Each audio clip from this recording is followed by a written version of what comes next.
اب ہم دوسری معاملے کی طرف آتے ہیں۔ جلد ادائیگی کی وجہ سے متعلقہ رقم کم کروانے کا مطالبہ کرنا، اس کی صورت کیا ہے؟ اس کی صورت پہلے دیکھ لیجیے گا، آگے کیجیے جی۔ بعض اوقات ادھار خریداری کا معاملہ کرتے وقت معاہدے میں یہ شرط لگائی جاتی ہے کہ اگر مقررہ مدت سے پہلے یکمشت ادائیگی کی گئی تو قیمت میں کچھ کمی کر دی جائے گی۔ اچھا، یہ معاملہ توجہ کے ساتھ سنیے گا ذرا۔ یہ باقاعدہ ابھی کیمیکل مارکیٹ میں، چمڑا مارکیٹ میں، پوری کی پوری مارکیٹ کے اندر یہ بات رائج ہے کہ آپ نے اگر ایک چیز لی ہے 90 دن کے ادھار پر اور 1 مہینے کے اندر اندر آپ پیمنٹ کریں گے تو یہ 4% ڈسکاؤنٹ آپ کو ملے گا۔ اس کو اکاؤنٹنگ کی اصطلاح میں ریبیٹ بھی کہتے ہیں۔ اور ایک اور اصطلاح چلتی ہے مارکیٹ کے اندر جس کو ارلی برڈ ڈسکاؤنٹ بھی کہتے ہیں، ارلی ڈسکاؤنٹ بھی کہتے ہیں، ارلی پیمنٹ ڈسکاؤنٹ بھی کہتے ہیں۔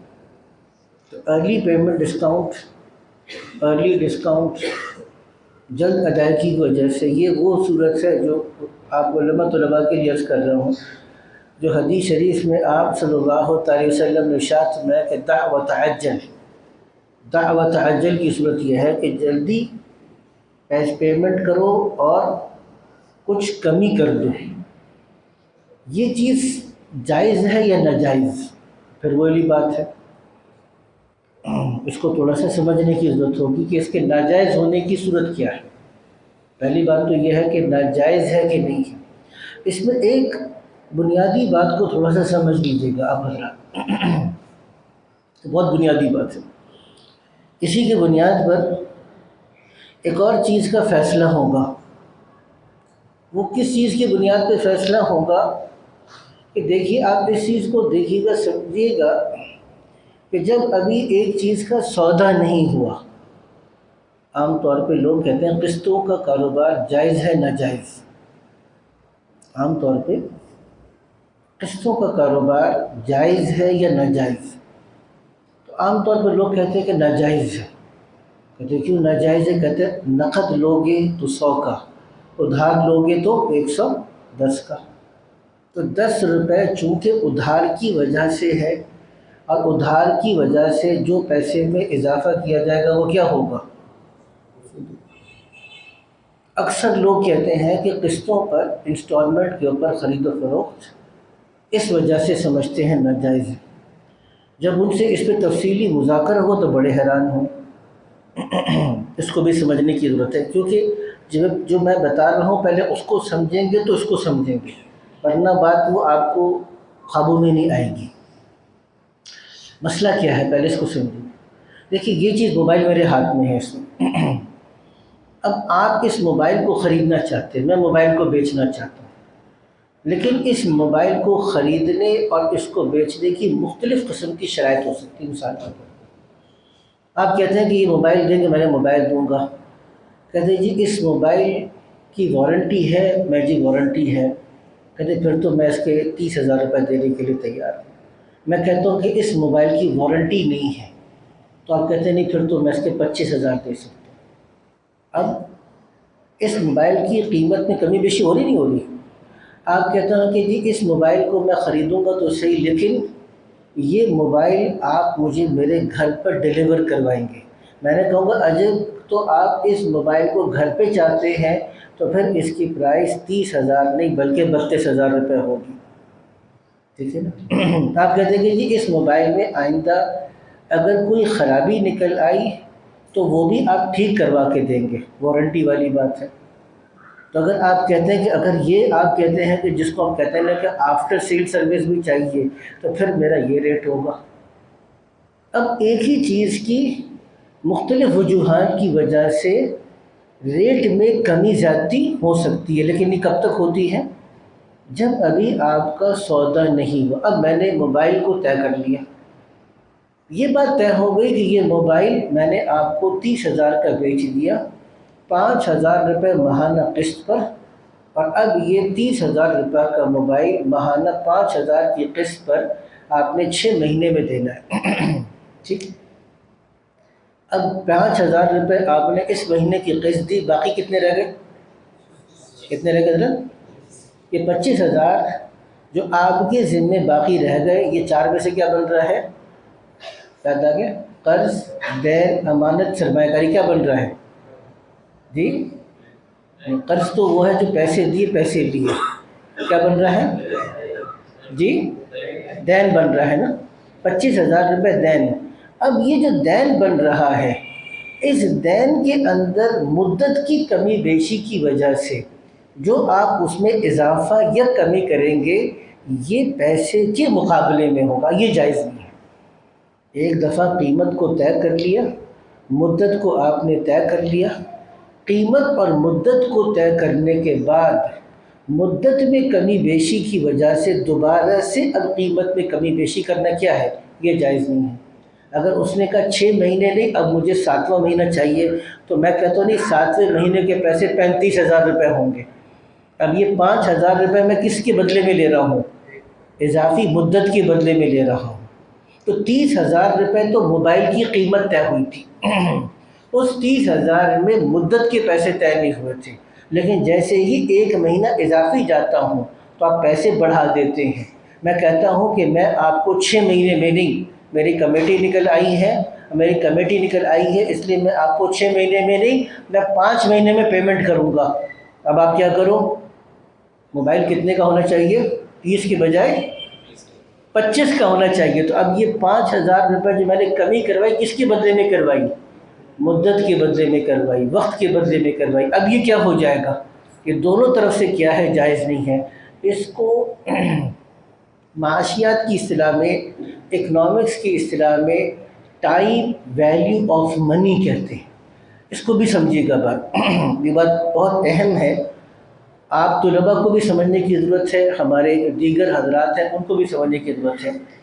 جدید معیشت یا جدید معاشی نظریات وہ کہتے ہیں کہ پیسے کی اپنی ایک حیثیت ہے، پیسے کی اپنی قیمت ہے، پیسے کی اپنی ایک ویلیو ہے. اس کو وہ اکنامکس میں کہتے ہیں انٹرنسک ویلیو آف منی.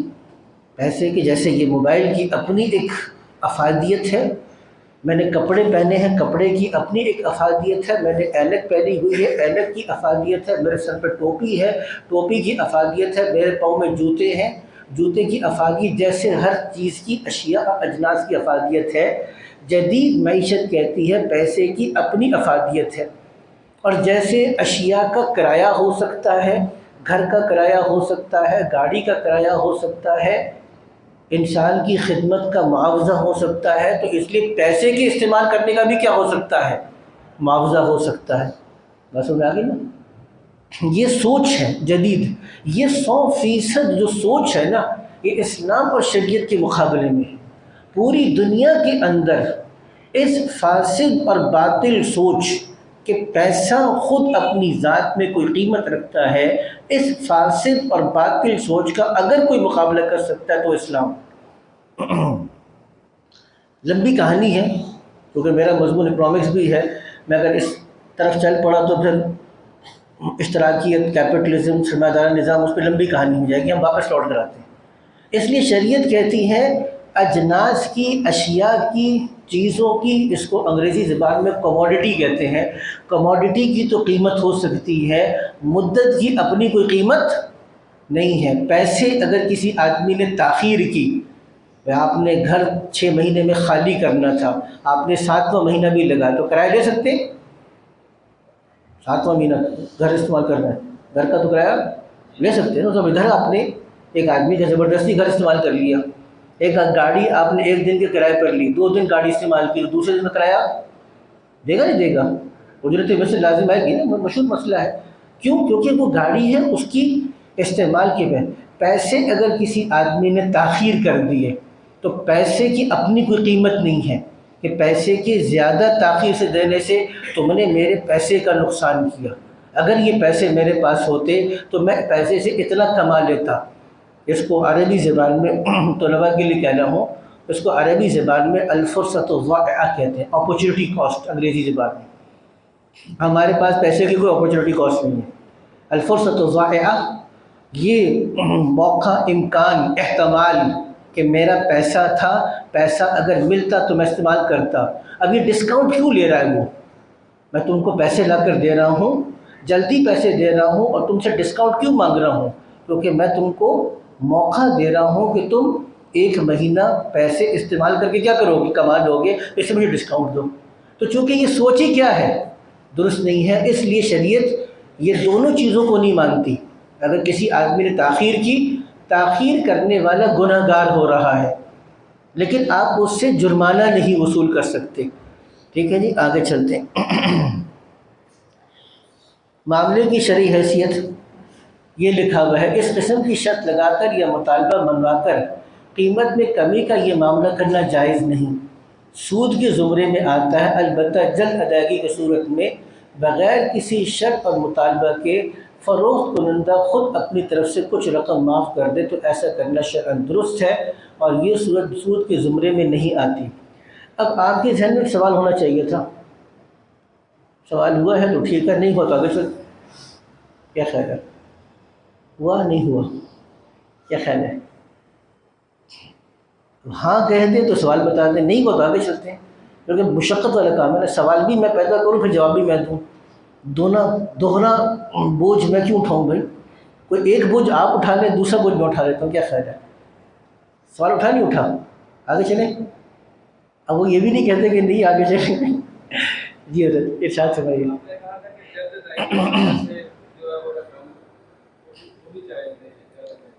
جی جی، یہ تو ہاں ایک شرط یہ ہے کہ بغیر کسی شرط کے پہلے سے طے نہ ہو۔ ایک آدمی نے لا کے جلد پیسے دے دیے، اس نے کہا کہ چلو اس نے جلدی کر دیا، میں اس کی حوصلہ افزائی کے لیے اس کو ڈسکاؤنٹ دے دیتا ہوں بغیر شرط اور مطالبے کے، تو ٹھیک ہے، وہ تو ٹھیک ہے۔ بچے اس میں ایک سوال ہی پیدا ہوتا ہے، عام طور پہ اسکول کی فیس میں یہ شرط ہوتی ہے 10 تاریخ تک آپ نے اسکول کی فیس ادا کی تو 4000 روپے، اگر نہیں دی تو 4500 روپے آپ سے، یا ہر دن کے اعتبار سے اضافی پیسے وصول کیے جائیں گے۔ ہوتا نہیں ہوتا؟ بلز کے اندر ہوتا ہے، فلانی تاریخ تک بل ادا کر دیا تو اتنا ہے، گیس کا بل، بجلی کا بل، باقی بل، یہ سب کیا ہے، اس کے مطابق ناجائز ہے، اس کے مطابق کیا ہے، ناجائز۔ اس کا جائز حل کے بڑے بڑے اسلامک اسکول کے اندر بھی مسئلہ آتا ہے، ان کو نہیں پتہ ہوتا، ان کو بتایا تو پھر حیرت ہوئے کہ کیا تاخیر سے فیس کے ادا کرنے پہ ہم جرمانہ نہیں لگا سکتے؟ کہا جی فیس کی تاخیر سے کرنے پر آپ جرمانہ نہیں لگا سکتے، شرعاً۔ وجہ کیا ہے وہ تفصیل میں نے آپ کو بتائی۔ اگر کسی آدمی کے پیسے آپ نے تاخیر سے ادا کیے تو تاخیر سے ادا کرنے پہ جرمانہ لگانا جائز نہیں ہے۔ آگے چلتے ہیں۔ موٹر سائیکل اسکیم کا حکم، ذرا اس کو توجہ کے ساتھ سنیے گا، پہلے میں پڑھ لیتا ہوں، وہ لکھا نہیں اس کے اندر، موٹر سائیکل اسکیم کی شرعی حیثیت تو لکھی۔ اچھا اس کو میں بتاتا ہوں موٹر سائیکل اسکیم ہے کیا، آپ مجھے بتائیے گا کہ آپ لوگوں اس کو جانتے نہیں جانتے۔ ایک اسکیم عام طور پہ نکالے گی، ذرا توجہ کے ساتھ سنیے گا ذرا۔ اسکیم یہ ہے کہ مثال کے طور پہ 200 بندے ہیں، 200 بندے اب قرعہ اندازی میں داخل ہوتے ہیں، ماہانہ 2000 روپے وہ ادا کریں گے، اور یہ 2000 روپے مثال کے طور پہ 2 سال تک چلیں گے، اور 2 سال تک مثال کے طور پہ ہر مہینے 2 موٹر سائیکل، تو 50 بندوں کو موٹر سائیکل ڈسکاؤنٹ ریٹ پہ ملے گی قرعہ اندازی کے ذریعے سے۔ اب مثال کے طور پہ پہلے آدمی نے 2000 روپے جمع کروائے، یا 2 آدمی نے 2000 روپے جمع کروائے، اور پہلے ہی دفعہ ان کی قرعہ اندازی میں نام نکل آیا، تو ان کو موٹر سائیکل کتنے روپے کی پڑی؟ بس آپ نے جو اگر قرعہ اندازی میں نام نکلا پھر آپ کو مزید پیسے نہیں دے رہے، ٹھیک ہے۔ اچھا جس آدمی کے دوسرے مہینے میں موٹر سائیکل نکل آئی اس کو کتنے کی پڑی؟ 4000، اور جس کی تیسرے مہینے میں نکل آیا اس کی کتنے کی پڑی؟ بس میں آ گئی۔ اور اس طرح 40-50 بندوں کو تو قرعہ اندازی کے ذریعے سے دیں گے، اور اس کے علاوہ جو بندے ہیں ان کو پوری قیمت پر دیں گے۔ اب سب آدمی اس میں شامل اس لیے ہوتے ہیں اس امید پر، بیٹا آپ آگے آ جاؤ، آپ آگے آ جاؤ، آپ لوگ پیچھے بیٹھو، آگے آ جاؤ، آگے آ جائے، بہت جگہ ہے ادھر، آپ لوگ تاکہ آرام سے بیٹھ کر دیکھنا جو کچھ کرنا ہے، ٹھیک ہے؟ میری بات سمجھ رہے آپ نہیں سمجھ رہے؟ اب سوال یہ ہوا کہ یہ جائز ہے ناجائز؟ آپ پیسے لے رہے ہیں، پیسے لے کر قرعہ اندازی کے مطابق آپ موٹر سائیکل نکال رہے ہیں، اور موٹر سائیکل جس جس کی نکلتی جاتی ہے بقیہ پیسے آپ اس کو معاف کر دیتے ہیں، جائز ہے ناجائز؟ جی کہہ رہے ہیں ناجائز یا جائز؟ ناجائز۔ ناجائز ہونے کی وجہ کیا ہے؟ جی جس کو پہلے مل گئی تو فائدہ ہو گیا تو اس میں کیا خرچ ہے؟ اچھی بات ہے، لوگوں کو فائدہ کرنا۔ جی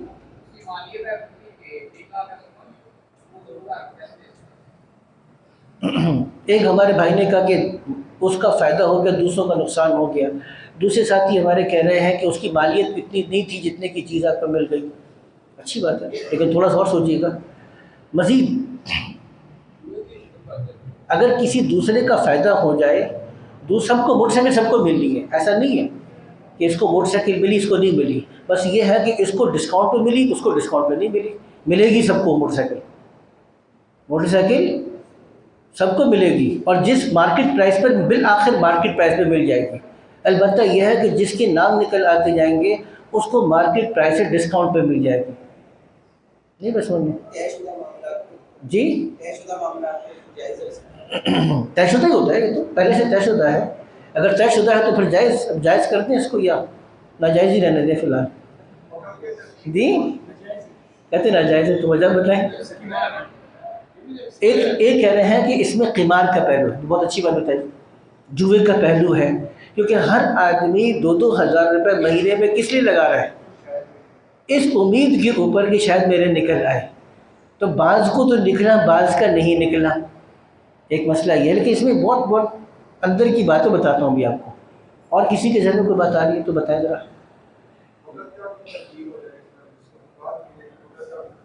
ہاں اب اس کے اندر دو مسئلے ہیں، اب سمجھیے گا ذرا، ماشاء اللہ سے آپ حضرات اچھا اس میں ساتھ دے رہے ہیں۔ اس کو پڑھ لیتے ہیں جو آگے لکھا ہے۔ اس اسکیم کو چلانا اور اس کا ممبر بن کر موٹر سائیکل خریدنا شرعاً ناجائز ہے، کیونکہ جمع کرائی جانے والی رقم اگر موٹر سائیکل کی قیمت ہو تو یہ عقد بے کے بعد ہوگا، اور بے میں بوقت عقد مبیع اور ثمن متعین ہونا ضروری ہوتا ہے، جو کہ یہاں نہیں ہوتا۔ اب یہ جو جملہ ہے اس کو دوبارہ سنیے گا کیا لکھا ہوا ہے، تو یہ عقد بے کے بعد ہوگا۔ بے کا ہوگا، بے کسے کہتے ہیں؟ سودا، خرید و فروخت کرنے کا جو آپ سودا کرتے ہیں، اس کو ہماری شریعت کی اصطلاح میں، فقہ کی اصطلاح میں بیع عین کے ساتھ بے کہتے ہیں کہ یہ سودا ہو گیا۔ اچھا جب سودا کرتے ہیں تو شریعت آپ کو پابند کرتی ہے، شریعت کس چیز کا پابند کرتی ہے؟ ایک تو یہ ہے کہ قیمت کو متعین کرو، دوسری یہ ہے کہ جو چیز خریدی جا رہی ہے اس کو متعین کرو، اور تیسری بات اگر اس میں ادھار ہے تو مدت کو متعین کرو۔ کتنی چیزیں متعین کرو؟ 3 چیزیں۔ کتنی چیزیں متعین کرو؟ 3 چیزیں۔ وہ 3 چیزیں کون سی ہیں؟ قیمت سب سے پہلی بات ہے، دوسری بات یہ ہے کہ جو چیز خریدی جا رہی ہے، اب اگر مثال کے طور پہ 100 موٹر سائیکل کھڑی ہے تو میں ان سے بات چیت کرتا ہوں، وہ کہتے ہیں ہاں جی یہ والی نمبر، یہ چیسس نمبر، یہ انجن والی نمبر، یہ موٹر سائیکل ہم نے آپ کو دی، اب سودا ہوتا ہے۔ میں یاماہا والوں کے پاس گیا، ہونڈا والوں کے پاس گیا، 100 موٹر سائیکل کھڑی ہے، یا ایک دے دو، میں نے کہا جی ایک دے دیں گے، کیا پرائس قیمت طے ہوئی؟ ابھی سودا نہیں ہوا۔ اب جس وقت وہ کہے گا نا جی یہ والی موٹر سائیکل، قیمت طے ہونے کے بعد جب وہ میرے نام کی پرچی کاٹے گا نا کہ ہم نے یہ چیسس نمبر کی یہ والی موٹر سائیکل آپ کو دی، تو موٹر سائیکل کیا ہو گئی؟ متعین، 100 میں سے متعین ہوئی، اب یہ چیز سودا ہوا۔ تو چیز کو متعین کرو، چیز متعین کرو، قیمت متعین کرو، اور تیسری بات کیا ہے؟ اگر ادھار ہے تو کیا کرو؟ مدت کو متعین کرو۔ اب یہاں پہ تینوں چیزیں مجہول ہیں، کیونکہ قیمت ہو سکتا ہے 2,000 ہو اور ہو سکتا ہے کہ پوری 60-70 ہزار ہو، آئی نہیں بات سمجھ میں؟ اب قیمت حقیقت میں کتنی ہے یہ قرعہ اندازی کے بعد پتہ چلے گا۔ عقد پہلے کر لیا، معاملہ پہلے کر لیا، لیکن معاملہ کرنے کے بعد ابھی آپ وہ قیمت 100% طے نہیں ہے تو قیمت مجہول ہو گئی، ایک خرابی تو یہ لازم آئی۔ ابھی مجھے کون سی موٹر سائیکل ملنی ہے یہ بھی مجھے معلوم نہیں ہے، تو جو مبیع جس چیز کو خریدا اور بیچا جائے اس کو ہماری شریعت کی اصطلاح میں مبیع کہتے ہیں، وہ بھی مجہول ہو گئی۔ تیسری بات، ہو سکتا ہے مجھے اس مہینے ملے اور ہو سکتا ہے 2 سال بعد ملے، تو کب ملنا ہے یہ بھی طے نہیں ہے، تو تینوں چیزیں مجہول ہوگی نہیں ہوگی، قیمت بھی مجہول، مبیع جو چیز خریدی جا رہی ہے وہ بھی مجہول، اور مدت بھی کیا ہے، مجہول۔ جو تینوں چیزیں مجہول ہوگی تو یہ شریعت کی معاملہ کیا ہے، ناجائز ہے۔ آگے چلیے گا، اچھا آگے کیا تھا، آگے یہ اہم آ گیا تیسرا، قرض دے کر گروی پر رکھے ہوئے مکان کو استعمال کرنا۔ گروی والا مکان تو پتہ ہے نا آپ لوگوں کو، ہوتا نہیں ہوتا، اکثر ہوتا ہے، یہ ممکن نہیں ہے کہ گجرانوالہ کے اندر یہ کام نہ ہوتا، لاہور میں بے تحاشا ہوتا ہے۔ میں طلباء کے لیے عرض کر دیتا ہوں، کسی کو نہیں پتا گروی والے مکان کا، نہیں پتا، کس کو نہیں پتا، ہاتھ کھڑا کرے، اس کو نہیں پتا، شاباش، آپ کو بھی نہیں پتا، چلو اچھی بات۔ جس کو نہیں پتا وہ محسن ہے، کیونکہ پتہ مجھے پتا ہے بہت لوگوں کو نہیں پتا ہوگا، لیکن جو ہاتھ کھڑا کرتا ہے اس کے ذریعے سے دوسروں کو پتہ چل جائے گا، ٹھیک ہے نا۔ ہوتا یہ ہے کہ میرے پاس 20 لاکھ روپے، میرے پاس گھر نہیں ہے، اب میں جاتا ہوں 20 لاکھ روپے سے گھر خریدنے کے لیے، تو آپ کا کیا خیال ہے 20 لاکھ مجھے گھر مل جائے گا؟ نہیں ملے گا۔ اب میرے پاس 10 لاکھ 15 لاکھ 20 لاکھ ہیں، اگر میں یہ 10 لاکھ 15 لاکھ اگر میں کرائے میں دیتا رہوں تو 10-15 سال کے بعد کیا ہوگا، پیسے ختم ہو جائیں گے، میں پھر بھی کرائے کے مکانوں میں ختم ہو گا۔ تو اب میں چاہتا ہوں کہ 10-15 لاکھ روپے میرے محفوظ ہو جائیں، میں اور بھی پیسے جوڑتا رہوں، یہ پیسے بھی محفوظ ہو جائیں اور کوئی جگہ بھی مل جائے، ٹھکانے کی مل جائے۔ اچھا دوسرا آدمی ہے، اس کا کاروبار ہے اور کاروبار اچھا چلتا ہے، آرڈر آتے ہیں، اس کو پیسے چاہیے کاروبار کے لیے، لیکن اگر اس نے گھر بیچ دیا تو کاروبار تو چل پڑے گا لیکن چھت چلی گئی، گھر چلا گیا، ایک اثاثہ تھا، ایسٹ تھا، وہ چلا گیا، تو بعد میں گھر کیسے بناؤں گا، مشکل ہو جائے گی۔ وہ گھر بیچنا نہیں چاہتا، پیسے تو چاہتا ہے گھر میں، اب درمیان کی صورت نکالی، اس نے مجھ سے کہا کہ تم 20 لاکھ 15 لاکھ روپے مجھے قرض دے دو، قرض دے دو یا مجھے ویسے استعمال کرنے کے لیے دے دو، اور تم میرا گھر لے لو۔ مجھے پیسے مل گئے، تم کو گھر مل گیا، تم یا تو کرایہ مت دو یا کرایہ کے اندر معمولی سا 4-5 ہزار روپے میں کرایہ رکھ دوں گا، بس برائے نام کچھ کرایہ رکھ دوں گا، اس کو ڈسکاؤنٹ دے دوں گا، تو کرایہ تھوڑا سا رکھ دوں گا، تم گھر استعمال کرتے رہو، اور 10-15 سال کے بعد تمہارے پاس پیسے اکٹھے ہو جائیں گے تو تم مجھے میرا گھر واپس کر دینا اور اپنے پیسے لے کر تم چلے جانا۔ تو اس کو کاروباری کو کاروبار کے لیے پیسے مل گئے، مجھے رہنے کے لیے گھر مل گیا، اور میرے 10-15 لاکھ روپے کیا ہو گئے، محفوظ بھی ہو گئے۔ جائز ہے ناجائز؟ جی یہ تو اتنی رفاع عامہ کا کام ہے، لوگوں کو فائدہ ہو رہا ہے، ٹھیک ہے، کیا خیال ہے؟ تو اس کو جائز کر دینا چاہیے۔ ایک آدمی کے پاس ٹھکانہ نہیں، اس کو ٹھکانہ مل گیا، ایک آدمی کے پاس کاروبار کے لیے رقم نہیں، اس کو رقم مل گئی، تو شریعت تو لوگوں کا فائدہ چاہتی ہے نا، کیا خیال ہے؟ ٹھیک ہے مولوی صاحب، یہاں عقل نہیں چلتی، یہاں نقل چلتی ہے، ٹھیک ہے نا، کیونکہ ہم کیا ہیں، ہم عقل والے نہیں ہیں، ہم کیا ہیں، نقل والے۔ ہم تو یہ دیکھیں گے کہ اللہ راضی ہے کہ نہیں ہے، 2 آدمی راضی ہیں، 2 آدمی کا فائدہ ہے، شریعت مطہرہ کی نگاہ کے اندر یہ معاملہ جائز ہے کہ جائز نہیں ہے، یہ بات سمجھنے کی، ٹھیک ہے۔ تو یہ جائز ہے یا ناجائز؟ اگر ناجائز ہے تو وجہ بتاؤ، یہ حضرت جی وہ بتائیں، یار یہاں پہ لکھا ہے تو ناجائز ہی ہوگا نا، تو ناجائز ہے تو وجہ بتائیں نا کہ ناجائز ہونے کی وجہ کیا ہے، کیا خیال ہے؟ یہ ہے اصل چیز، اسی لیے علماء کرام نے کیا لکھا کہ اگر آپ قرض کے بدلے میں کوئی بھی چیز کو گروی رکھیں گے، گروی رکھی ہوئی چیز کو استعمال نہیں کر سکتے، کیونکہ قرض کے ذریعے سے کوئی بھی نفع حاصل ہوگا وہ کیا ہے، سود ہے۔ وہ نفع پیسوں کی شکل میں بھی ہو سکتا ہے، وہ نفع استعمال کی صورت میں بھی ہو سکتا ہے۔ آپ نے 20 لاکھ روپے دے کر گھر میں رہنے کا نفع اٹھایا، گروی والے مکان سے نفع اٹھایا، یہ شرعاً جائز نہیں ہے۔ اس کا متبادل بھی دیا ہے ہم نے، متبادل بتایا ہے، لیکن وہ موقع ہوگا پھر کہیں گے، تو یہ جائز نہیں ہے، یہ آگے بتا دیا۔ اچھا جی، آگے پرانے نوٹ دے کر نئے نوٹ لینے کا معاملہ۔ اچھا، اس میں ایک اور مسئلہ آ جائے گا، پرانے نوٹ دے کر نئے نوٹ دینے کا جو معاملہ ہے، اس میں ایک نیا مسئلہ آ جائے گا۔ اچھا، اس کو سمجھنے سے پہلے چلے میں بنیادی بات عرض کر دیتا ہوں، توجہ دیجیے گا ذرا اس کو، کیونکہ یہ مسئلہ آپ کو جیولری کے اندر سونے اور زیورات کے لین دین میں بھی کام آئے گا، اس لیے اس کو سمجھ لیجیے ذرا۔ اچھا، وہ کیا چیز ہے؟ وہ یہ ہے کہ مثال کے طور پر آپ، حدیث میں آیا کہ 6 چیزیں ایسی ہیں۔ 6 چیزیں کون سی ہیں؟ سونا سونے کے بدلے میں، چاندی چاندی کے بدلے میں، گندم گندم کے بدلے میں، جو جو کے بدلے میں، اور کھجور کھجور کے بدلے میں، اور نمک نمک کے بدلے میں۔ 6 چیزیں شریعت نے بیان کر دیں۔ یہ 6 چیزیں جب بھی آپس میں ان کا تبادلہ ہوگا تو برابر سرابر ہوگا، ادھار جائز نہیں ہے۔ سونا دے کے سونا لیں گے، برابر سرابر ہوگا، ادھار جائز نہیں ہے۔ چاندی دے کے چاندی لیں گے، برابر سرابر ہوگا، ادھار جائز نہیں ہے۔ گندم دے کے گندم لیں گے، برابر سرابر ہوگا، ادھار جائز نہیں ہے۔ جو دے کے جو لیں گے، ادھار جائز نہیں ہے، برابر سرابر ہوگا۔ اسی طریقے سے کھجور اور نمک ہے۔ 6 چیزیں تو حدیث میں بیان کی، لیکن چاول کا ذکر نہیں ہے اس میں۔ تو چاول کا بھی یہ حکم ہے کہ نہیں ہے؟ باسمتی چاول دے کے ٹوٹا لے رہے ہیں تو کمی زیادتی ہو سکتی نہیں ہو سکتی؟ اب یہ سوال ہے۔ اب یہی فقہا بیٹھے، جو فقہا کا دماغ ہے نا، جو فقہا کو اللہ نے اتنا بڑا دماغ دیا، کیوں؟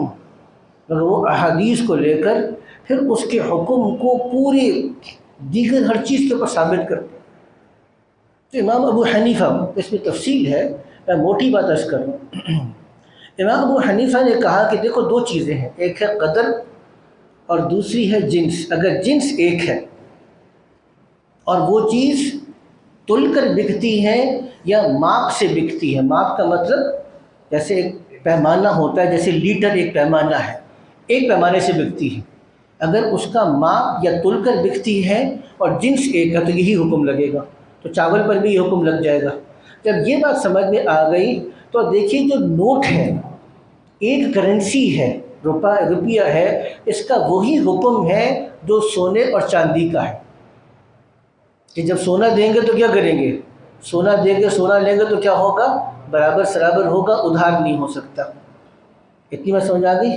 جب بھی آپ سونا دے کے سونا لیں گے، ایسی خواتین کیا کرتی ہیں دیکھیے گا، اب سمجھیے گا۔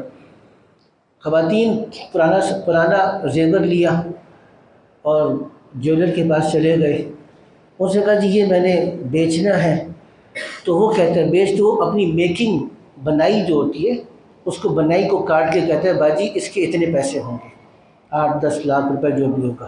تو وہ پوچھتا ہے جی باجی آپ نے کوئی اور بھی خریدنا ہے؟ جی خریدنا بھی ہے۔ تو جی آپ دوسرا زیور پسند کر لیں۔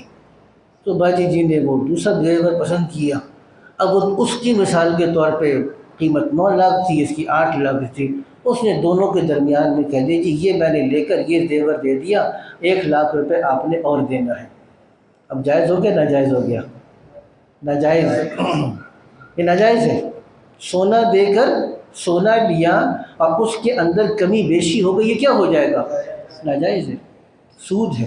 تو یہ مسئلہ آج سمجھے گا، یہ خواتین کو جا کے سمجھانے کا ہے، جیولر حضرات کو بھی جا کے، جیولری کے بے تحاشا مسائل ہیں، ہم نے جیولرز کا بھی کام کیا، بے تحاشا مسائل۔ لیکن اب اس بات کو سمجھ کر اب سمجھیے گا، پرانے نوٹ دے کر نئے نوٹ لینے میں کیا ہوتا ہے؟ اگر آپ جائیں تو پرانے نوٹ دے کر اگر 10,000 روپے آپ دیں گے تو وہ آپ کو کتنے دے گا؟ 9,600 یا 700 روپے دے گا، 9,600 یا 700 روپے دے گا، نئے نوٹ دے گا۔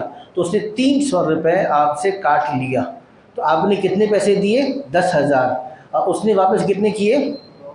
اچھا، اسی طریقے سے ریزگاری ہوتی ہے، چھوٹے چھوٹے جو وین والے ہوتے ہیں، باقی لوگ ہوتے ہیں، وہ چاہتے ہیں کہ یار ہمیں کھلے پیسے مل جائیں، تو وہ 5-5 ہزار 10-10 ہزار روپے کے نوٹ لے کے جاتے ہیں۔ دوسرا آدمی کہتا ہے کہ جی میں تم کو 1-2 5-5 روپے کے نوٹ دوں گا، سکے دے دوں گا، لیکن کیا کروں گا؟ پورے نہیں دوں گا، کم کر کے دوں گا۔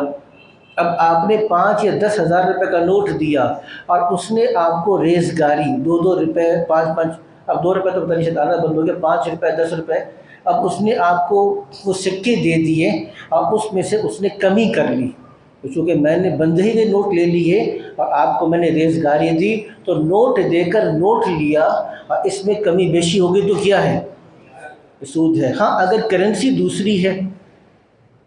دوسری کرنسی ہے تو یہ جنس بدل گئی، جنس اگر بدل جائے، سونا دے کے چاندی لو تو پھر کمی بیشی ہو سکتی ہے، لیکن ادھار پھر بھی نہیں ہو سکتا، یہ سودا ادھار نہیں ہو سکتا۔ اسی لیے اگر کرنسی بدل جائے روپے اور ڈالر کے بدلے میں تو یہ ہو سکتا ہے۔ آگے چلیے گا،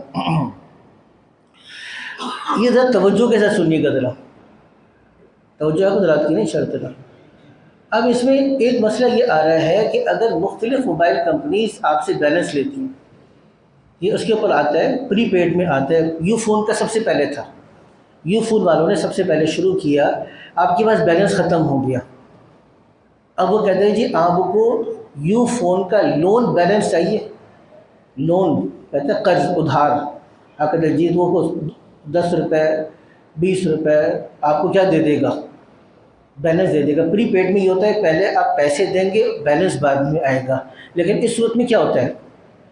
بیلنس پہلے آ گیا، پیسے آپ بعد میں دیں گے، لیکن وہ کہتے ہیں کہ جی اب یہ 20 روپے کا جو بیلنس میں نے آپ کو ادھار دے دیا، اب اس کے پیسے کیا ہوں گے؟ یہ 20 روپے کا نہیں ہوگا، یہ کتنے کا ہوگا؟ 21 روپے کا ہوگا، تو یہ جائز ہے ناجائز؟ جی حضرت، میں نے کہا توجہ سے دیجیے گا، ذرا توجہ سے، ابھی اس کی اندر سے نکالنا ہے، اس کے اندر سے توجہ سے دیجیے گا، ناجائز کرنا ہے تو سوچ کے کیجیے گا۔ جی حضرت کیا ہے؟ ناجائز ہے، آپ کیا کہہ رہے ہیں؟ ناجائز ہے جائز ہے؟ جی جی حضرت کیا کہہ رہے ہیں؟ ناجائز ہے، اچھا جی چلے، جائز والا بھی کوئی ہے؟ وہ کہتے ہیں مجھے تو جائز لگتا ہی ہے، جائز والا کوئی بھی نہیں ہے، چلے ٹھیک ہے۔ اچھا چلے ایک طرف اب تھوڑا سا بھی دیکھتے ہیں، میں نے پیسے دیے اور پیسے کے بدلے میں میں نے کمپنی سے اس کی خدمات لی، یہ کون سا معاملہ ہے؟ یہ بیع، یہ اصل میں اجارہ ہے۔ جب آپ کسی کی خدمات لیتے ہیں اجرت پر، مزدور ہو، کوئی بھی خدمت ہو، ڈاکٹر ہو، کسی کی بھی خدمت لیتے ہیں، استاد ہو، کسی کی بھی خدمت آپ لیتے ہیں اجرت پر، یہ کیا ہے؟ اجارہ۔ تو آپ نے کمپنی کو پیسے دے کر کیا کیا؟ اس کی خدمت لے لی، پیسے پہلے دیے، خدمت آپ کو بعد میں ملی، یہ جائز ہے ناجائز؟ جائز ہے نا؟ ٹھیک ہے، چلو اللہ کا شکر، ایک چیز تو جائز ہوئی نا، آگے چلتے ہیں۔ اب آپ کا بیلنس ختم ہو گیا، اب کمپنی کہتی ہے خدمت پہلے لے لو، پیسے بعد میں دے دینا، لیکن اب میری خدمت کے اتنے پیسے ہوں گے، اب میری خدمت کے کتنے پیسے ہوں گے؟ اتنے پیسے ہوں گے۔ میں نے 20 بیگ اٹھائے تو میں نے ایک بیگ کے 10 روپے لیے، 21ویں بیگ کا میں تم سے 10 روپے نہیں 15 روپے لوں گا، جائز ہے ناجائز؟ اب بتائیں جی حضرت جائز ہے؟ اب کہ ناجائز؟ اب ناجائز کیوں ہے؟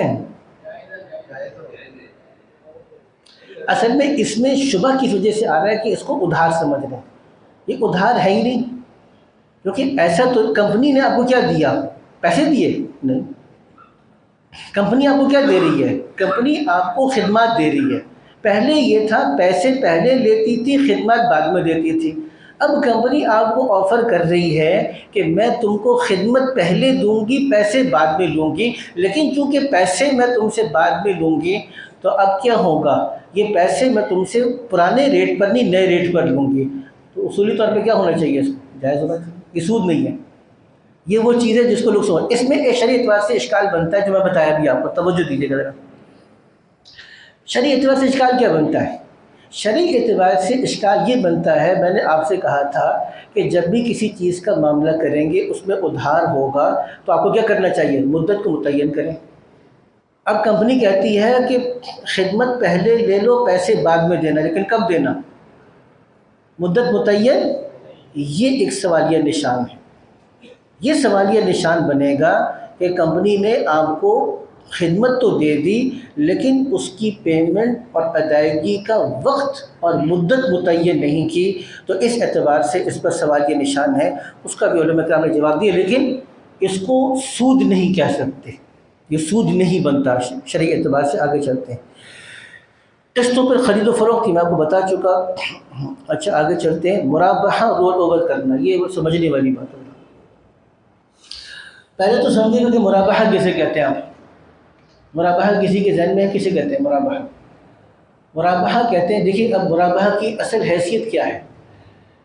مثال کے طور پر آپ کو مال چاہیے، مثال کے طور پر آپ کو کپڑا چاہیے، لیکن آپ مارکیٹ نہیں جانا چاہتے، یا آپ مارکیٹ جائیں گے آپ کو اس بات کا خطرہ ہے کہ مارکیٹ میں صحیح کپڑا نہیں خرید سکوں گا، تو آپ میرے پاس آتے ہیں، آپ کہتے ہیں آپ کپڑے کی مارکیٹ کو اچھی طرح جانتے ہیں، آپ میرے لیے چیز خرید کر لے کر آئیں، اور جو چیز خریدیں گے میں اس کے اوپر آپ کو اتنا پروفٹ دینے کے لیے تیار ہوں۔ اب میں وہ چیز کپڑا بھی خریدتا ہوں، اس کے اوپر جو لاگت اور خرچہ آتا ہے وہ بھی بتاتا ہوں، اور اپنا پروفٹ بتاتا ہوں۔ تو اپنا خرچہ اور اپنا پروفٹ بتا کر کسی چیز کو خریدنا اور آگے بیچنا، یہ کیا ہے؟ مرابحہ ہے۔ عام تجارت میں آپ اپنا پروفٹ نہیں بتاتے، مرابحہ کے اندر آپ کیا کرتے ہیں؟ اپنا پروفٹ بتاتے ہیں، ٹھیک ہے؟ جب یہ بات سمجھ میں آ گئی، اب ہوتا کیا ہے؟ اب یہ اس کو اچھی طریقے سے سمجھیے گا اس بات کو، اب اس بات کو تھوڑی سی توجہ کے ساتھ اس کو سمجھنے کی کوشش کیجیے گا۔ اب کمپنیز کے اندر بھی جو اسلامک بینکس کے ساتھ معاملہ چلتا ہے اس کے اندر بھی کثرت کے ساتھ مرابحہ ہوتا ہے۔ کثرت کے ساتھ مرابحہ کیوں ہوتا ہے اس کو بھی سمجھ لیجیے۔ اکثر لوگ کہتے ہیں کہ یہ آپ جو شراکت پہ کام کیوں نہیں کرتے، پارٹنرشپ پہ کام کیوں نہیں کرتے، مرابحہ کیوں کرتے ہیں؟ اس کی وجہ یہ ہے، ایک اس کی عملی وجہ ہے۔ وجہ کیا ہے اس کو سمجھیے گا۔ دیکھیے اگر کمپنی نے یا بینک نے کسی آدمی کے ساتھ پیسے لگائے، اب اس میں نفع اور نقصان میں شریک ہو گیا، کل کو نقصان ہوتا ہے اور وہ آدمی پیسے لے کے بھاگ جاتا ہے، تو بینک کے لیے حساب کتاب کرنا بہت مشکل ہے۔ اس لیے بینک کیا کرتا ہے کہ میں پیسے تو دے نہیں سکتا، کیونکہ پیسے دے کے پیسے کماؤں گا تو یہ کیا ہو جائے گا، ابھی ہم ڈسکس کر رہے تھے، سود ہو جائے گا۔ تو پیسے دے کے پیسے نہیں کما سکتا، مجھے کیا کرنا پڑے گا؟ کوئی نہ کوئی آپ کے ساتھ تجارتی معاملہ کرنا پڑے گا۔ تجارتی معاملہ کیا ہے؟ میں آپ سے پوچھتا ہوں کہ آپ کیا کریں گے؟ جی ہماری فیکٹری ہے، گارمنٹس کی فیکٹری ہے، ہم کپڑے بناتے ہیں، کپڑے بنا کر بیچتے ہیں، میں نے کپڑے بنانے ہیں، پھر آپ کو کپڑا چاہیے، جی کپڑا چاہیے، میں مارکیٹ سے کپڑا خرید کے آپ کو بیچ دیتا ہوں۔ جیسے میں ابھی گنے کا آپ کو بتا رہا تھا کہ گنے خرید کے آپ کو بیچ دیتا ہوں، میں تو بہت اچھی بات، ٹھیک ہے، میں نے گنے کو خرید کر ابھی بیچ دیا، ٹھیک ہے، گنے کو خرید کر میں نے آگے بیچ دیا، یا بینک نے کیا کیا کہ ابھی اس نے کپڑا خرید کر بینک نے آگے مجھے بیچ دیا، کہ مرابحہ ہو گیا۔ لیکن یہ ایک دفعہ تھوڑی ہوتا ہے، مرابحہ چلتا رہتا ہے۔ اب اس میں یہ مسئلہ پیش آتا ہے، جب آپ ایک ہی بینک سے اور ایک کمپنی ایک ہی معاملے میں مختلف قسم کا مرابحہ، کیونکہ کپڑا تو سیزن میں بنتا جائے گا، بکتا جائے گا، پھر سیزن آئے گا، پھر کپڑا لیں گے، پھر بنائیں گے، پھر بیچیں گے، تو ہر دفعہ آپ کو کیا کرنا ہے؟ ہر دفعہ آپ کو بینک سے رجوع کرنا ہے، بینک کپڑا خریدے گا، آپ کو بیچے گا، تو یہ سلسلہ چلتا رہتا ہے۔ وہاں پر یہ مسئلہ پیش آتا ہے، اس کو ذرا توجہ کے ساتھ دیکھیے گا۔ اچھا، اس میں دیکھیے سب سے پہلے انہوں نے مرابحہ کی تعریف لکھی ہے۔ مرابحہ کی تعریف کیا ہے کہ کاسٹ پلس پروفٹ۔ کاسٹ کا مطلب کیا ہے؟ جو آپ کی حقیقی قیمت ہے۔ پروفٹ کا مطلب ہے جو آپ کا نفع ہے۔ تو میں نے بتایا تھا مرابحہ کے اندر کیا ہوتا ہے، آپ اپنی قیمت اور نفع کو بتا کر آگے بیچتے ہیں۔ آگے دیکھیے گا، رول اوور کرنے کی حقیقت یہ ہے کہ کلائنٹ کسی وجہ سے مقرر مدت پر واجب الادا رقم کی ادائیگی نہ کر سکا، اب وہ فروخت کنندہ سے درخواست کرتا ہے کہ اسے وہی سامان دوبارہ بیچ دیا جائے جو سامان پہلے فروخت کنندہ نے اسے بیچا تھا اور جس کی قیمت ادا نہیں کر سکا، اور آئندہ پہلے سے طے شدہ رقم پر کچھ اضافی رقم بھی ادا کر دے گا۔ یہ صورت مسئلہ میرے خیال سے ابھی سمجھ میں نہیں آئی، میں بتاتا ہوں اس کو۔ جیسے میں نے ابھی مسئلہ بیان کیا آپ کو، اب اس میں ہوتا کیا ہے، یہ ہے اصل چیز جس کو سمجھنے کی ہے اور شعور بیدار کرنے کی ضرورت ہے، کیونکہ یہاں پہ دو نمبری بہت ہوتی ہے۔ اسلامک بینکس کی بات بتا رہا ہوں، اسلامک بینکس میں یہاں پر چونکہ اب نظام کو سمجھا نہیں، اور اللہ کا شکر ہے جو مذاکرہ آپ لوگوں سے چل رہا ہے، یہ مذاکرہ جب ہم نے لوگوں سے کیا تو بہت سے ہمارے لوگوں نے جا کے بینک والوں کو پکڑا، بینک کو پکڑا کہ بھائی تم یہاں پہ ڈنڈی مار رہے ہو، غلط کر رہے ہو۔ تو ڈنڈی مارتے کس طرح وہ میں بتانے لگا ہوں، ہوتا کیا ہے۔ دیکھیں اب ایک چیز آپ نے خرید لی، بینک نے پہلے خریدی، مثال کے طور پہ اس نے 10 لاکھ روپے کا سامان خریدا، کپڑا خریدا، اور 10 لاکھ روپے کا کپڑا خرید کے مجھے دے دیا۔ اب 10 لاکھ روپے کا کپڑا میرے پاس ابھی پڑا ہوا ہے، ابھی وہ کپڑا استعمال نہیں ہوا کہ بینک کے پیسے میں نے دینے تھے، تاریخ آ گئی۔ اب بینک یہ کہتا ہے کہ ایسا کرو کہ یہ کپڑا مجھے بیچ دو واپس، اور پھر دوبارہ مجھ سے خرید لو، دوبارہ مجھ سے کیا کرو، خرید لو، اور خرید کر نئی قیمت طے کر لو۔ تو میرا کیا ہوگا کہ اب یہ کہ مدت بھی بڑھ جائے گی، تم کو مدت بھی مل جائے گی، اور میرے لیے پروفٹ بھی مل جائے گا۔ میرا مقصد کیا ہوتا ہے، پروفٹ کمانا تھا نا۔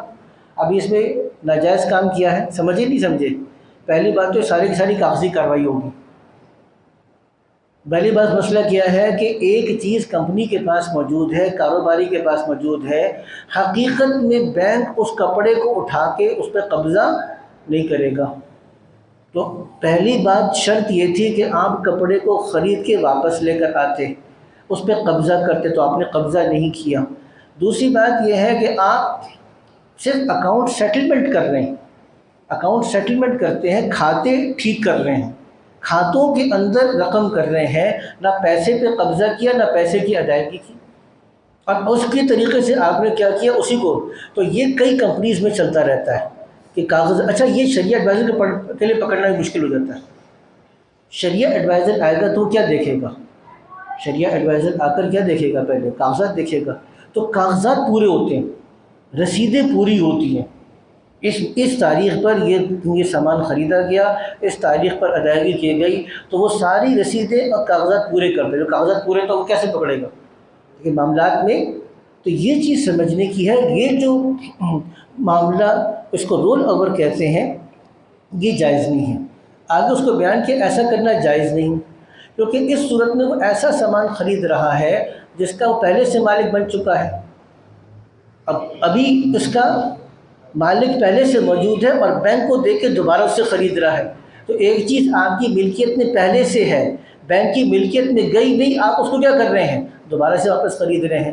اور ظاہر ہے کہ اپنی مملوکہ چیز، یعنی جو چیز آپ کی ملکیت میں پہلے سے ہے، دوسرے سے یہ کہنا جائز نہیں کہ مجھے یہ چیز اتنے میں بیچ دو۔ ہوتا کیا ہے، صرف یہ اس میں، اب چونکہ کاغذات کے اندر ہی صرف آپ ان ساری چیزوں کو طے کر کے اضافی رقم ڈالیں گے، تو وہی والی بات آ گئی کہ اصلاً پیسہ کس چیز پر ہے، مدت کے آگے بڑھنے پر۔ یاد آگے نا آگے آپ لوگوں کو اصل پیسہ کس چیز پہ ہے، کیونکہ جو مدت تھی اس مدت میں ادائیگی نہیں ہوئی، جب مدت میں ادائیگی نہیں ہوئی تو مدت کو بڑھا دیا، اور مدت کو بڑھا کر کاغذات کا پیٹ بھرنے کے لیے آپ نے کہا کہ جی ہم نے مال کو خرید کے دوبارہ بیچا ہے، حالانکہ نہ مال کو خریدا گیا، نہ مال پہ قبضہ کیا گیا، نہ مال کو واپس دیا گیا، صرف کھاتوں کے اندر اس کو کر کے آپ نے مدت کی وجہ سے پیسے بنا، تو کیا بن جائے گا، یہ ناجائز ہو جائے گا۔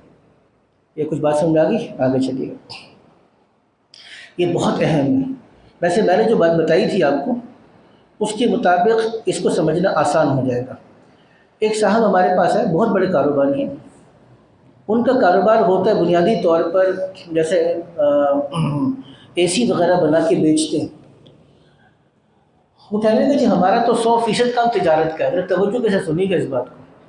کہنے لگے جی ہمارا تو 100% کام تجارت کا ہے، ہم تجارت کرتے ہیں، ہم تو ادھار کرتے ہی نہیں ہیں۔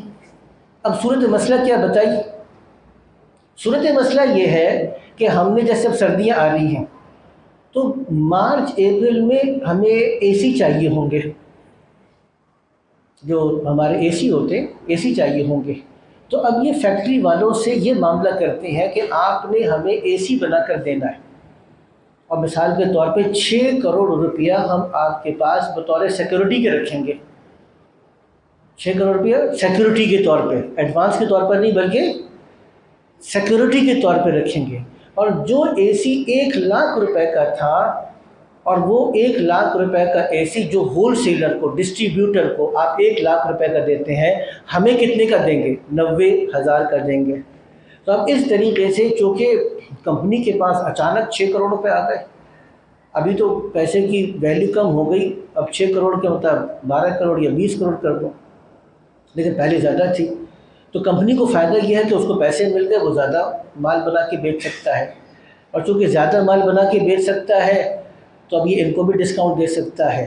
سوال یہ ہے کہ ان کا یہ ڈسکاؤنٹ لینا جائز ہے ناجائز؟ یہ پیسے دے کر اے سی لیں گے، پیسے سیکورٹی رکھوا دی اور سیکورٹی واپس مل جائے گی، اور اے سی کے پیسے علیحدہ سے دیں گے، تو اے سی کے پیسے 1,00,000 کے بجائے 90,000 دیں گے، وہ ہر اے سی پہ 10,000 روپے کا ڈسکاؤنٹ لے رہے ہیں، یہ جائز ہے ناجائز؟ جی حضرت، جو میں نے آپ کو بتایا اگر آپ اس کو لگائیں، میں نے پیچھے ہم نے سیکورٹی کی جو شرعی حیثیت ہے میں نے آپ کو اچھی طرح سے بتائی تھی، جو سیکورٹی کی شرعی حیثیت میں نے بتائی تھی کیا تھی؟ دیکھیں اگر آپ لوگوں نے لکھا ہے تو اپنے پاس دیکھیے گا کہ سیکورٹی کی شرعی حیثیت کیا تھی۔ ابتداءً امانت اور استعمال کرنے تو کیا ہے؟ قرض ہے، تو کمپنی کے پاس قرض ہے اور قرض دے کر آپ اس سے کہتے ہیں کہ مجھے 10,000 روپے کا ڈسکاؤنٹ دے دو، یہ کیا بن جائے گا؟ سود ہو جائے گا۔ جب ان کو بتایا تو ان کو چھکے چھوٹ گئے، یہ میں آپ کو حقیقی بات بتا رہا ہوں، ان کو کیونکہ یہ سود ہے، سود ہے، سود بن جائے گا یہ۔ تو یہ خطرناک صورتحال ہے کہ سیکورٹی کی وجہ سے یہ لینا سود بن جاتا ہے۔ یہ میں نے آپ کو بتا دیا، نئے سونے کے بدلے پرانے سونے کا تبادلہ فقط برابر کرنا، یہ معاملہ ہم نے کر لیا۔ نیوتا دینا، یہ چلے ہم اس کو بعد میں کرتے ہیں، آ جاتے ہیں آگے۔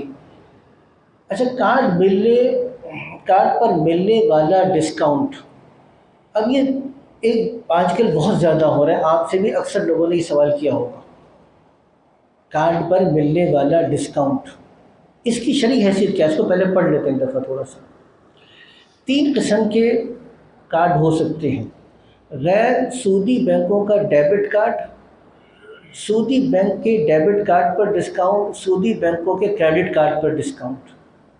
اب یہ 3 قسم کے آپ سمجھ گئے نا، غیر سودی بینک سے مراد کوئی بھی آج کل جو اسلامک بینک چل رہے ہیں ان کے ڈیبٹ کارڈ ہیں۔ اچھا، اب ان کا ایک الفیصل والوں کا نور اسلامک کریڈٹ کارڈ بھی آ گیا، الفیصل والوں کا آیا، الائٹ بینک والے بھی لے کر آ رہے ہیں، یہ پھر علیحدہ سے لمبی پیچیدہ فقہی بحث ہے۔ جو اب اسلامک بینک کریڈٹ کارڈ لے کر آ رہے ہیں وہ اس کی حقیقت کیا ہے اور اس کا جواز کیسے ہے، یہ اچھی خاصی اپنی جگہ پہ ایک پیچیدہ فقہی بحث ہے، وہ پھر اٹھا کے رکھتے ہیں، ابھی نہیں کر سکتے اس کو۔ ابھی فی الحال جو کر رہے ہیں، آپ حضرات آگے آ جائیں، جو پیچھے بیٹھے ہیں حضرات آگے، بہت جگہ ہے ادھر الحمدللہ، آپ حضرات اگر آگے آنا چاہیں تو آگے آ جائیں، بہت جگہ ہے ادھر، اور ویسے بھی 10-15 منٹ پہ ہم اپنی بات گفتگو مکمل کریں گے انشاءاللہ، ٹھیک ہے نا؟ آپ حضرات کا کوئی سوال ہوگا تو پھر دیکھ لیتے ہیں انشاءاللہ اس میں۔ آج میں کیا کر رہا تھا، اس کو سمجھیے گا کہ ایک تو اسلامک بینک کا ڈیبٹ کارڈ ہے، ڈیبٹ کارڈ اور کریڈٹ کارڈ میں کیا فرق ہوتا ہے؟ کوئی بتائے گا جلدی سے؟ یہ تو آسان ہے، پتہ ہی ہوگا آپ لوگوں کو، ڈیبٹ کارڈ میں اور کریڈٹ کارڈ میں کیا فرق ہوتا ہے؟ جی،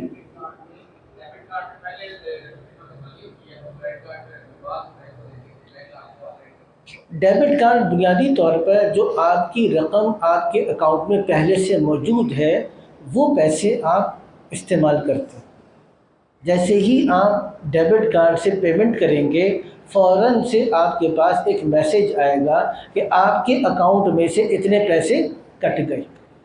تو ڈیبٹ کارڈ میں آپ اصلاً اپنے پیسوں میں سے پیمنٹ کر رہے ہوتے ہیں، بینک آپ کی طرف سے ڈیبٹ کارڈ پہ پیمنٹ کر رہا ہوتا ہے، ڈیبٹ کارڈ کی حقیقت یہ ہے۔ کریڈٹ کارڈ کیا ہے؟ کریڈٹ کارڈ حقیقت میں ایک بہت بڑا شیطانی چکر ہے۔ وہ کیوں ہے شیطانی چکر، اس کو سمجھیے گا، کیونکہ بینک آپ سے کہتا ہے کہ آپ اپنی چادر سے زیادہ پاؤں پھیلاؤ، کیونکہ جب چادر سے زیادہ پاؤں پھیلاؤ گے اور چادر سے پاؤں باہر نکلیں گے تو کیا ہوگا؟ نئی چادر چاہیے ہوگی نا، وہ نئی چادر ہم دیں گے آپ کو، ٹھیک ہے؟ تو جتنے پاؤں پھیلا سکتے ہو وہاں تک پاؤں پھیلاؤ تاکہ نئی چادر کی ضرورت پڑے تم کو۔ تو بینک آپ کو اس بات پہ تیار کرتا ہے کہ آپ زیادہ سے زیادہ پیسے خرچ کریں، تو آپ کو ایک سہولت دیتا ہے کہ آپ کے پاس پیسے نہیں ہے، کوئی بات نہیں، ہم نے آپ کو 50,000 روپے کی لمٹ رکھ دی۔ لمٹ کا مطلب یہ ہے اگر آپ کے پاس پیسے نہیں ہیں تب بھی آپ 50,000 روپے تک جا کر خریداری کر سکتے ہیں، پیمنٹ کر سکتے ہیں، اور اگر 1 مہینے کے اندر اندر آپ نے پیسے واپس کر دیے تو آپ کے اوپر کوئی اضافی چارج نہیں ہوگا، لیکن 1 مہینے کے بعد اگر آپ نے نہیں کیا تو آپ سے کیا کیا جائے گا؟ پیسے وصول کیے جائیں گے۔ تو کریڈٹ کارڈ کی یہ جو معاملہ ہے یہ کیا ہے؟ شرعاً جائز ہے ناجائز؟ اچھا، یہاں پہ بعض لوگوں نے کہا جی ہم تو تاخیر کرتے ہی نہیں ہیں۔ ایک صاحب جب میں کریڈٹ کارڈ کے بارے میں بیان کر رہا تھا، آج تک کہتے 1962 سے میں کریڈٹ کارڈ استعمال کر رہا ہوں، 1962 سے لے کے آج تک کبھی تاخیر نہیں کی۔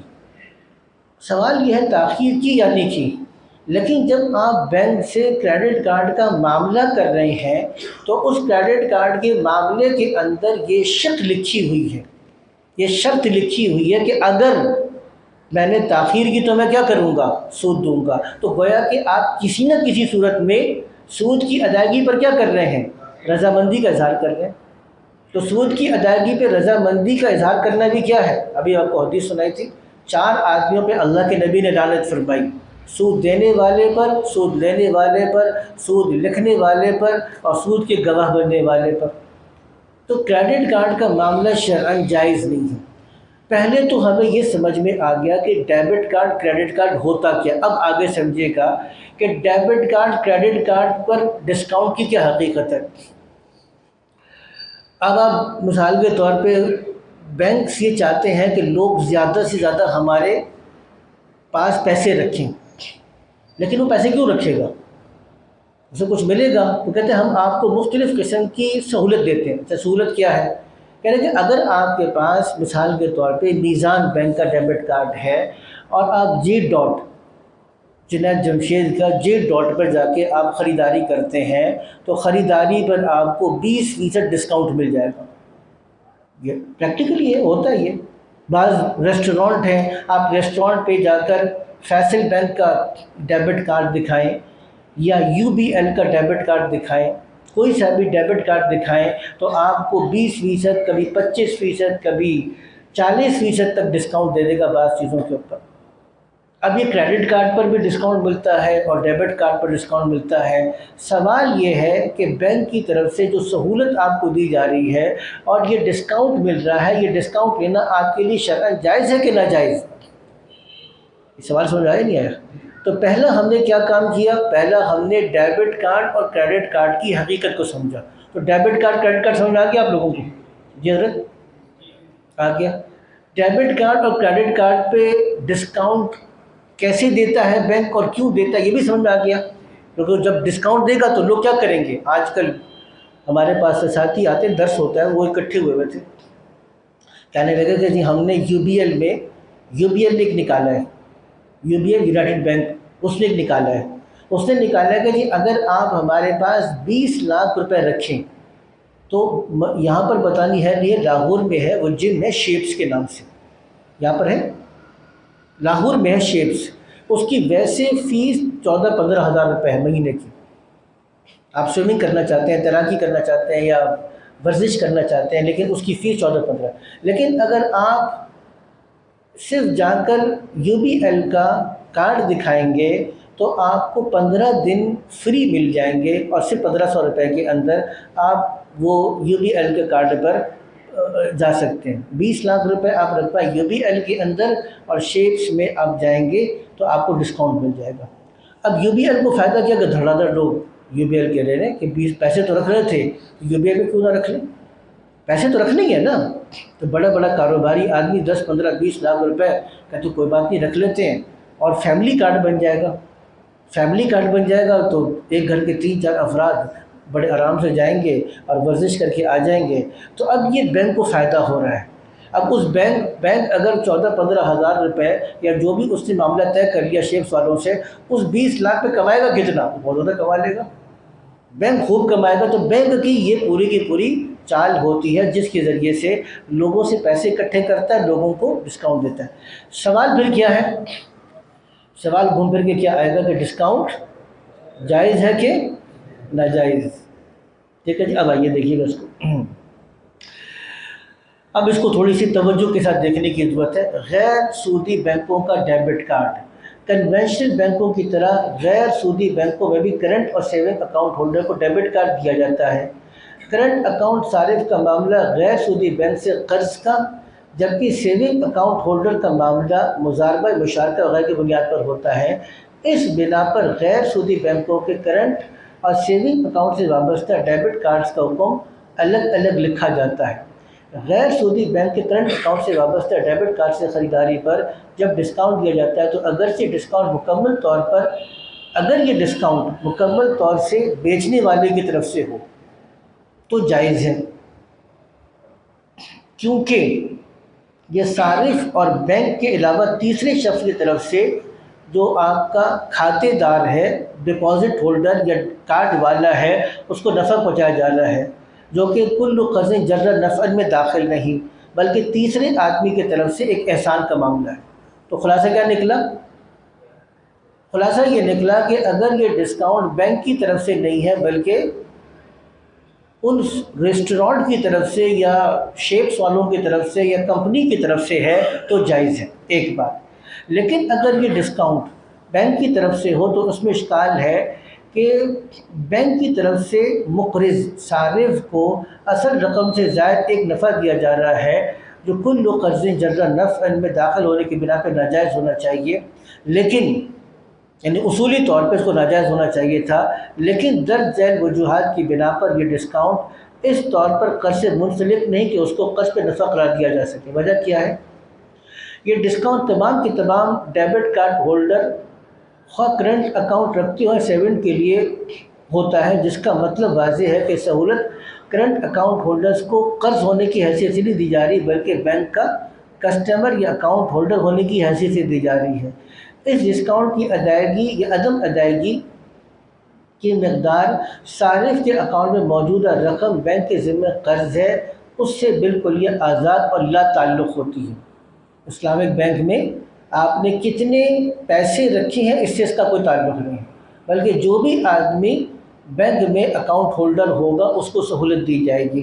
اکاؤنٹ کھولتے وقت ایسے کسی ڈسکاؤنٹ کا ذکر نہیں کیا جاتا بلکہ یہ مکمل طور پہ بینک کی مرضی ہے کہ بعد میں ایسے کوئی آفر دے یا نہ دے، ٹھیک ہے؟ حتیٰ کہ آفر کا اعلان مثلاً 1 ماہ کے لیے ڈسکاؤنٹ کرنے کے بعد بھی بینک قانوناً اس مدد کے آخر تک آفر باقی رکھنے کا پابند نہیں ہوتا، بلکہ معاہدے میں یہ بات درج ہوتی ہے کہ بینک کسی وقت بھی بغیر پیشگی اطلاع کے اس آفر کو ختم کر سکتا ہے۔ لہٰذا یہ ڈسکاؤنٹ سود کے زمرے میں نہیں آتا، کیونکہ سود قرض پر ملنے والے مشروط نفع ہوتا ہے جس کا قرض دینے والا مطالبہ کرنے کا حق رکھتا ہے، جبکہ یہاں یہ صورتحال نہیں ہوتی۔ لیکن چونکہ ظاہری صورت ایسی معلوم ہوتی ہے کہ یہ قرض پر نفع ہے، اس لیے پسندیدہ اور احتیاط پر مبنی عمل یہ ہے کہ اس ڈسکاؤنٹ سے فائدہ نہ اٹھایا جائے۔ البتہ اگر کسی وقت اس کے ڈسکاؤنٹ کو صرف کرنٹ اکاؤنٹ کے ساتھ خاص کر دیا گیا تو اس سے اجتناب لازم ہوگا۔ اب دوسری بات بھی سن لیجیے، میں خلاصہ بیان کر دوں گا۔ جو ساری بات لمبی تفصیل آئی ہے اس کا خلاصہ میں ابھی بیان کر دوں گا، لیکن اس کو سمجھ لیجیے گا۔ غیر سودی بینک کے سیونگ اکاؤنٹ سے وابستہ ڈیبٹ کارڈ پر جب بائی کی طرف سے، یعنی بائی کا مطلب کیا ہوا، جو درمیانی کمپنی ہے یا ریسٹورانٹ ہے اس کی طرف سے ڈسکاؤنٹ دیا جائے تو اس کا لینا بھی بلا شبہ جائز ہے۔ اسی طرح اگر یہ ڈسکاؤنٹ بینک کی طرف سے ہو تو بھی اس کا لینا صارف کے لیے جائز ہے، کیونکہ یہ سود پر نفع لینا نہیں ہے۔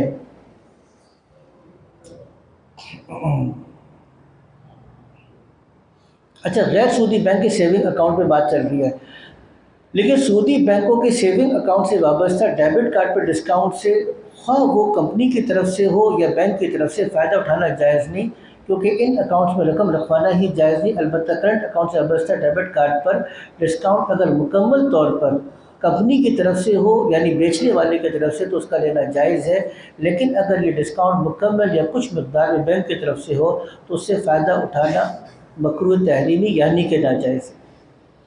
سودی بینکوں سے کریڈٹ کارڈ پر ڈسکاؤنٹ انتہائی ناگزیر حالات میں جب ڈیبٹ کام نہ آ سکتا ہو اور کریڈٹ کارڈ کا استعمال ضروری ہو تو اس میں سودی بینکوں سے حاصل شدہ کریڈٹ کارڈ کے استعمال پر ڈسکاؤنٹ سے فائدہ اٹھانا جائز ہے، چاہے یہ ڈسکاؤنٹ بیچنے والے کی طرف سے ہو یا بینک کی طرف سے، البتہ کنوینشنل بینک سے حاصل شدہ کریڈٹ کارڈ پر اگر صارف ایسے موقع پر کریڈٹ کارڈ سے ادائیگی کر کے ڈسکاؤنٹ حاصل کرے جہاں صارف کوئی اور طریقہ اختیار کر سکتا ہو تو یہ جائز نہیں ہے۔ یہ تو سارا کا سارا معاملہ طے ہو گیا، اور آخری چیز رہ گئی، اس کو پہلے سمجھ لیجیے گا۔ جو ساری گفتگو کی گئی اس کو ہم دوبارہ سے اپنے واپس آتے ہیں اس بات کے اوپر کہ یہاں پر ہمارا ایک معاملہ تھا کہ 3 قسم کے ہمارے پاس کارڈ تھے۔ میں خلاصہ آپ کو آسان کر کے عرض کرنے لگا ہوں، تو ٹائم بھی ہمارے پاس تقریباً ختم ہو رہا ہے، اور آخری ہے گاڑی، ٹویوٹا گاڑی کی خرید و فروخت کا معاملہ۔ اس کو ہم کر لیں گے تو آج ہماری پریزنٹیشن مکمل ہو جائے گی انشاءاللہ تعالی۔ لیکن اس کو سمجھیے گا کیونکہ یہ تھوڑی سی ابھی ٹیکنیکل بات تھی جس کو میں نے پڑھ تو دیا لیکن سمجھنا بھی باقی ہے۔ یہ بات تو سمجھ میں آ گئی کہ ایک ہے اسلامک بینک کا ڈیبٹ کارڈ، ایک ہے سودی بینک کا ڈیبٹ کارڈ، اور تیسری چیز ہے سودی بینک کا کریڈٹ کارڈ۔ ابھی ہم اسلامک بینک کے ڈیبٹ کارڈ کی بات کر رہے ہیں۔ اسلامک بینک کے جو ڈیبٹ کارڈ ہے وہ 2 قسم کے اکاؤنٹ ہیں۔ اسلامک بینک میں ایک کرنٹ اکاؤنٹ ہے اور ایک اسلامک بینک کے اندر سیونگ اکاؤنٹ ہے جس سے بینک کاروبار کر کے آپ کو نفع دیتا ہے، ٹھیک ہے۔ اب ایک بات، اگر تو یہ ڈسکاؤنٹ ڈیبٹ کارڈ پر چاہے کرنٹ اکاؤنٹ ہو یا سیونگ اکاؤنٹ ہو، یہ ڈسکاؤنٹ اگر آپ کو درمیانی کوئی کمپنی یا کوئی ٹریڈر یا بیچنے والا دے رہا ہے تو وہ کیا ہے؟ وہ جائز ہے، کیونکہ تیسرے آدمی کی طرف سے، تیسرا آدمی آپ کو اپنا کسٹمر بنانے کے لیے آپ کو اپنی طرف سے ایک ڈسکاؤنٹ دے رہا ہے، تو گویا کہ آپ کو آپ کے پیسوں پر کوئی اضافی چیز بینک نہیں دے رہا بلکہ تیسرا آدمی دے رہا ہے، یہ جائز ہے۔ اتنی بات سمجھ آ گئی؟ اس میں تو کوئی مسئلہ نہیں ہے آپ لوگوں کو، ٹھیک ہے نا؟ آگے چلیے گا۔ دوسری بات، اب یہ توجہ کے ساتھ سنیے گا، جس میں اشکال ہو رہا ہے، جس کا جواب دینے کی کوشش کی ہے۔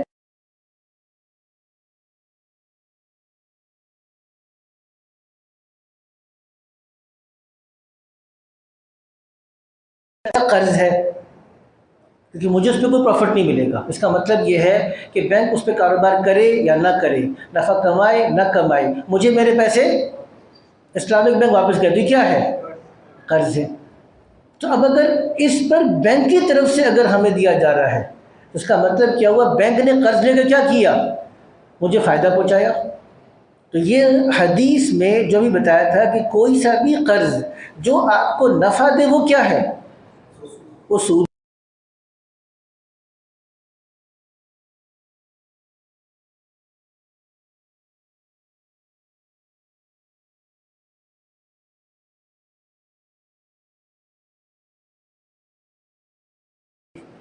سوال ہے، اب اگر جو اتنی چیزیں آج ہم نے ڈسکس کی ہیں آپ کے ذہن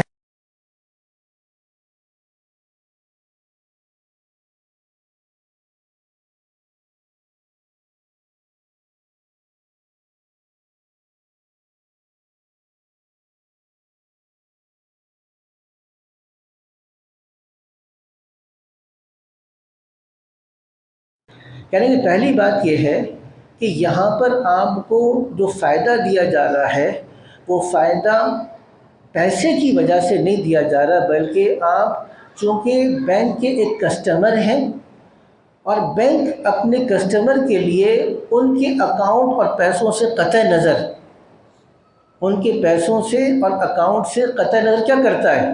ان کو سہولت دیتا ہے۔ اس لیے بینک کیا کر رہا ہے؟ ہر آدمی کو ایک علیحدہ سے سہولت دے رہا ہے۔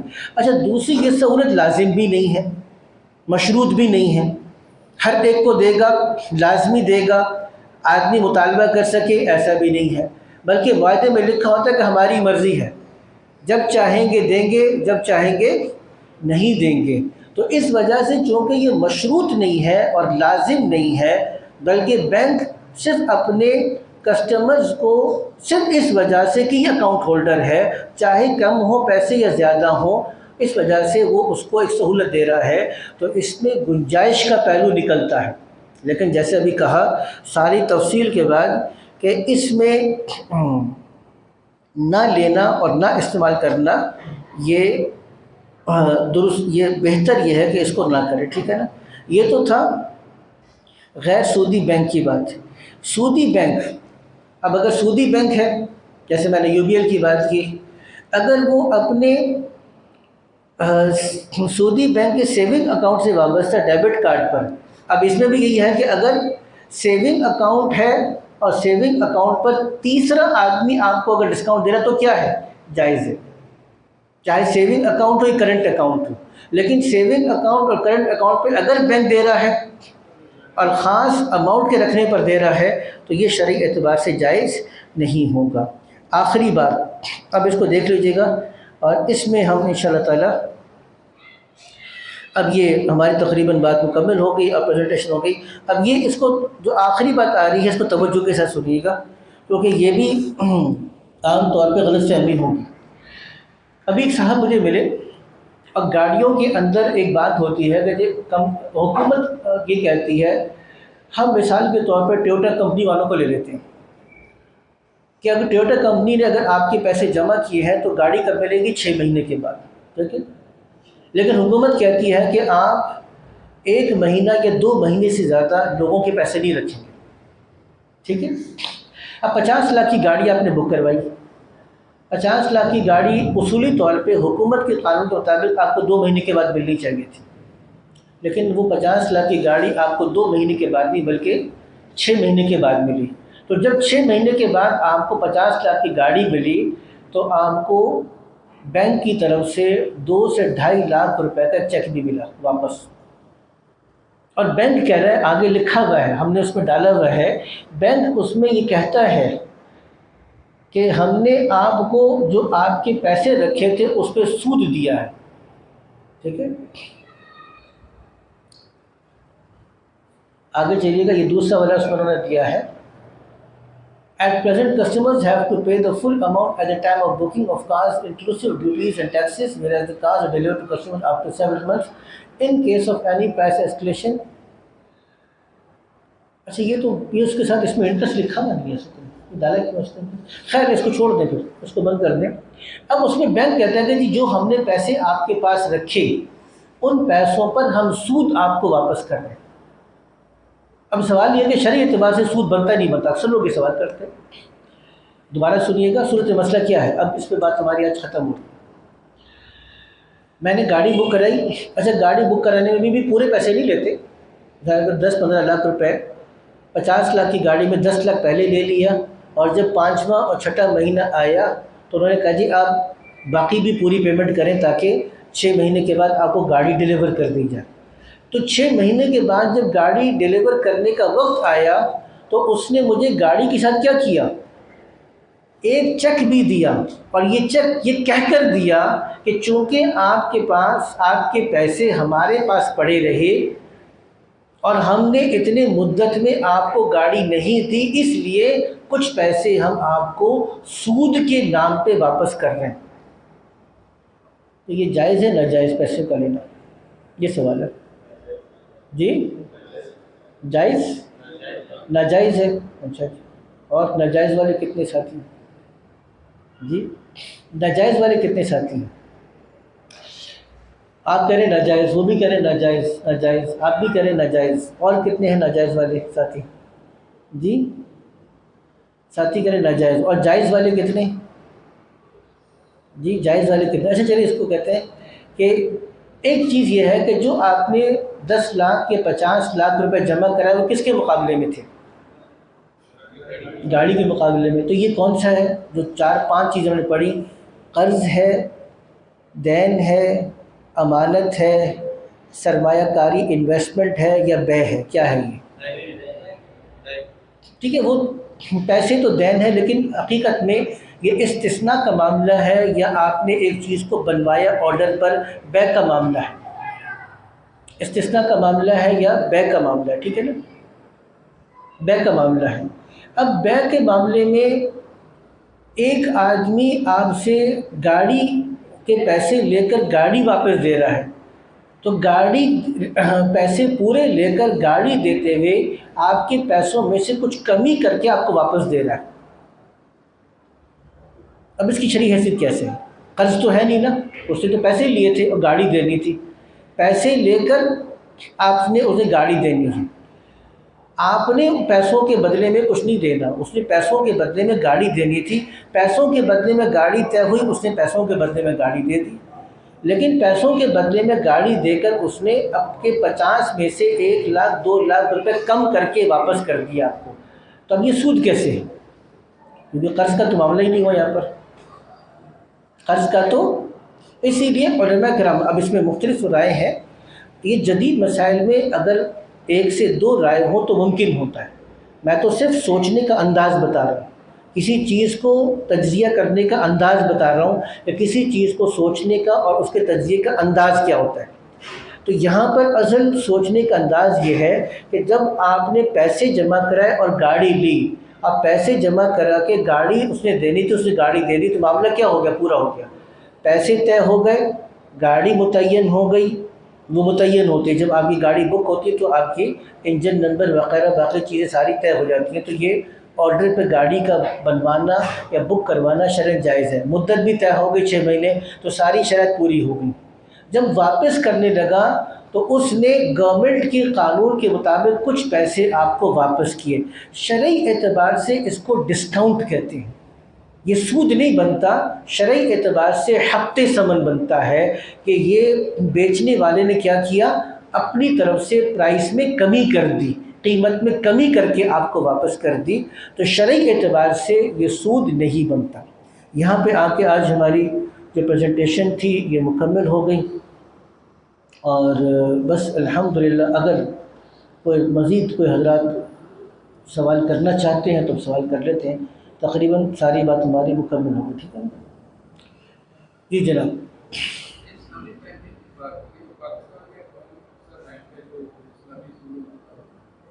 ہمارے حضرت نے جو سوال کیا نا یہ بڑا تفصیل طلب، میں نے کہا کہ آپ حضرات اس کے لیے اگر علیحدہ سے نشست رکھیں تو ہم آ کے اس میں تفصیل سے کلام کریں گے کہ اسلامک بینکنگ ہے کیا۔ اگر جو ہمارے حضرت نے سوال کیا ہے کہ کون سا بینک زیادہ اسلامی ہے، ایک بات یاد رکھیے گا کہ جو 100% سودی نظام ہے یہ حرام ہے، 100% سودی نظام سے نکل کر 100% اسلامی نظام کی طرف آنے کا سفر ابھی شروع ہوا ہے، اسی لیے ہم اسلامی بینک کو اسلامی بینک نہیں کہتے، ہم اسلامی بینک کو کیا کہتے ہیں؟ غیر سودی بینک کہتے ہیں۔ اس میں اتنا کام ہوا ہے کہ سود 100% خالص سود اس میں سے ختم ہو گیا ہے، لیکن ابھی بہت زیادہ ترقی اور بہت زیادہ اصلاح کی گنجائش باقی ہے، تو اس لیے میزان بینک ہے یہ اچھا ہے، اس طرح کے دیگر بینک بھی ہے، یہ دیگر بینکوں سے بہتر ہے، ان کے ساتھ معاملہ کیا جائے تو ہمارے بعض علماء کرام کے نزدیک گنجائش ہے، بعض علماء کرام کہتے ہیں نہیں جی آپ بالکل 100% احتیاط کریں، اور ہم بھی یہ کہتے ہیں اگر کوئی آدمی بچا ہوا ہے اور بچ سکتا ہے اور وہ اپنے بچنے میں خیریت اور عافیت سمجھتا ہے تو اس کی خیریت اور عافیت کیا ہے؟ بچنے میں۔ کسی انسان کی کوئی کاروباری مجبوری ہے یا کوئی بیوہ خاتون ہے، اس کے پاس اور کوئی نہیں ہے، وہ جمع پونجی بینک میں جمع کر کے کچھ تھوڑے بہت پیسے حاصل کر لیتی ہے تو اس کے لیے گنجائش ہے، تو یہ ہے بنیادی بات۔ جی جی یہ بہت اچھا سوال کیا، یہ پتہ نہیں ہماری اس پریزنٹیشن میں کیوں رہ گیا، یہ ہماری اس پریزنٹیشن کے اندر کیوں رہ گیا یہ مجھے اندازہ نہیں ہوا، لیکن بہرحال سوال یہ کیا ہے کہ جائز کیش اکاؤنٹ میں پیسے رکھتے ہیں، اور جائز والا آپ کو یہ کہتا ہے کہ جی اگر آپ یہ پیسے رکھیں صرف اکاؤنٹ میں پیسے رکھیں گے تو اتنے فری منٹس آپ کو ملتے رہیں گے۔ اب آپ لوگ بتائیے گا کہ یہ جو پیسے آپ نے رکھوائے جائز کیش میں، تو جائز کیش میں پیسے رکھوا کر آپ واپس پیسے لے سکتے ہیں یا نہیں لے سکتے؟ لے سکتے ہیں۔ تو آپ نے پیسے دیے اور پیسے دے کر پیسے واپس مل سکتے ہیں، تو یہ کیا ہے؟ قرض ہے، اور قرض دیکھنے پر وہ آپ کو ایک کہہ رہا ہے کہ میں آپ کو اضافی سہولت دوں گا، تو یہ کیا ہے؟ سود ہے، ٹھیک ہے نا؟ اس لیے آپ نے اگر پیسے رکھے ہیں ضرورت کے لیے، پیمنٹ وغیرہ کے لیے یا ٹرانسفر کے لیے، تو پیسے رکھیں لیکن سہولت استعمال نہ کریں، جو فری منٹس وغیرہ کی سہولت ہے وہ سہولت استعمال نہ کریں۔ جی آگے بندہ اکاؤنٹ استعمال کر رہا ہے وہ اکاؤنٹ استعمال کرنا چھوڑ دے جی اگر وہ پیسے تو اس کے آنے جانے کا مسئلہ ہے وہ پھر میں نے عرض کیا نا کہ آپ وہ اکاؤنٹ میں پیسے تو رکھے، اکاؤنٹ میں پیسے رکھے، لیکن اس کے مقابلے میں جو سہولت اس کو مل رہی ہے فری منٹس کی وہ استعمال نہ کریں، اس سے بچنے کی کوشش کریں۔ جی اپنا پیکیج کرتا نا میں وہی کہہ رہے ہیں نا، اس میں مسئلہ یہ ہے آپ پھر علیحدہ سم استعمال کریں نا، ایک سم جی وہ سم کو استعمال نہ کریں، پیسے رکھیں صرف ٹرانسفر وغیرہ کے لیے، اس میں بیلنس کو استعمال نہ کریں، ٹھیک ہے نا، تو اسی سم استعمال کر لیں۔ ایک سوال یہ ہے کہ گھر یا دکان کرائے پر دینا اور مالک دیتے وقت جو پگڑی لیتا ہے یہ جائز ہے یا نہیں؟ نہیں، پگڑی جائز نہیں ہے۔ یہ پگڑی کا جو نظام ہے ہمارے پاس، وہ پگڑی کیا ہوتی ہے، پگڑی کو سمجھے گا، پگڑی یہ ہوتی ہے کہ میں ایک جگہ میں بیٹھا ہوں، میں اس جگہ، یہ میرا ٹھیا بنا ہوا ہے کاروباری، اب ایک آدمی، میں نے یہ جگہ چھوڑنی ہے، میں یہ جگہ اس وقت چھوڑوں گا جب کہ تم مجھے اس کے پیسے دو گے۔ سوال یہ ہے کہ پیسے کس چیز کے لے رہے ہیں؟ لیکن پیسے جب بھی آپ لیں گے یا تو کسی چیز کے بدلے میں ہوگا یا کسی خدمت کے بدلے میں ہوگا۔ میں یہاں پہ بیٹھا ہوں، تم پیسے دو گے تو میں جگہ چھوڑوں گا، یہ جگہ چھوڑنا کوئی خدمت نہیں ہے، تو اس لیے شرعی اعتبار سے پگڑی کا جو لینا ہے وہ درست نہیں ہے۔ اگر کوئی کسی فیکٹری کے ساتھ کام کرتا ہے، مثلاً فیکٹری کو 20 لاکھ روپے دیتا ہے فیکٹری کو اور ماہانہ، اور فیکٹری اس آدمی کو ماہانہ 50,000 روپے دیتا ہے، تو سود ہے یا نہیں؟ اچھا سوال کیا آپ نے، اس کی ایک اور صورت بھی بنا لیجیے گا، یہ اہم چیز ہے اور یہ ہماری پریزنٹیشن میں ہونی چاہیے تھی، اس کو ایڈ کر لیں گے۔ ایک اور چیز یہ ہوتی ہے کہ اگر تم ہمیں پیسے دے دو، اچھا یہ اچھی نیت کے ساتھ بھی ہوتا ہے، یہ جو بات میں بتانے لگا ہوں یہ اچھی نیت کے ساتھ بھی ہوتا ہے۔ اچھی نیت کیا ہے؟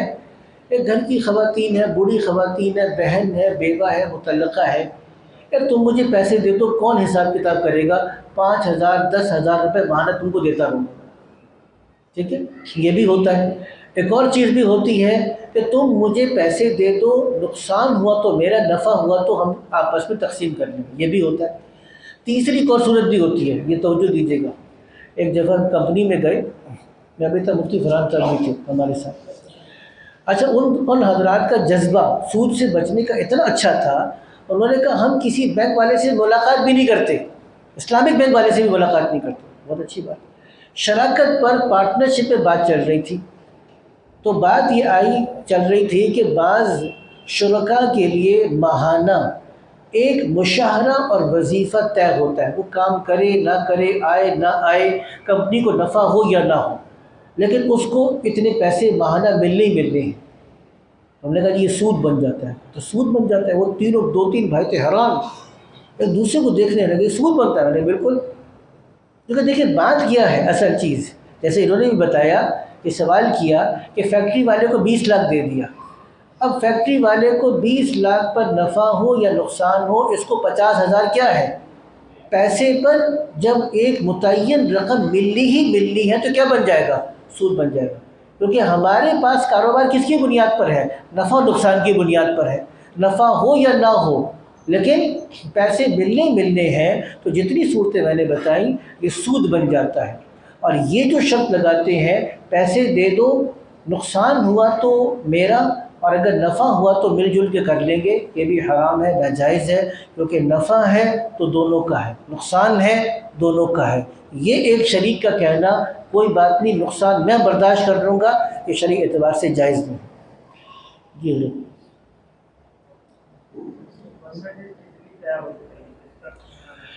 شریعت نے پرسنٹیج میں آپ کو پابند نہیں کیا۔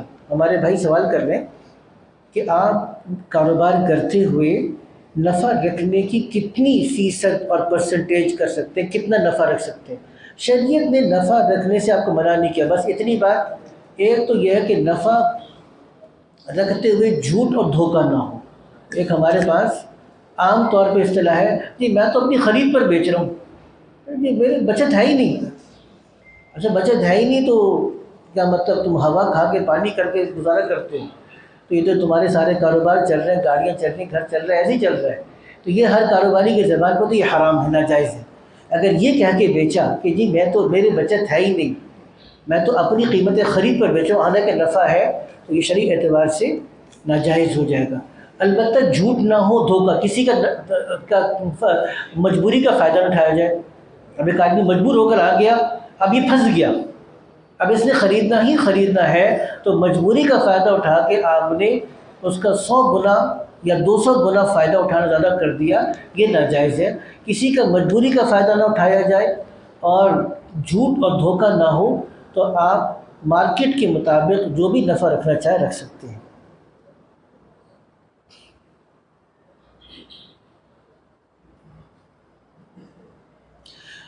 اچھا سوال کیا آپ نے، یہ سوال اچھا ہے۔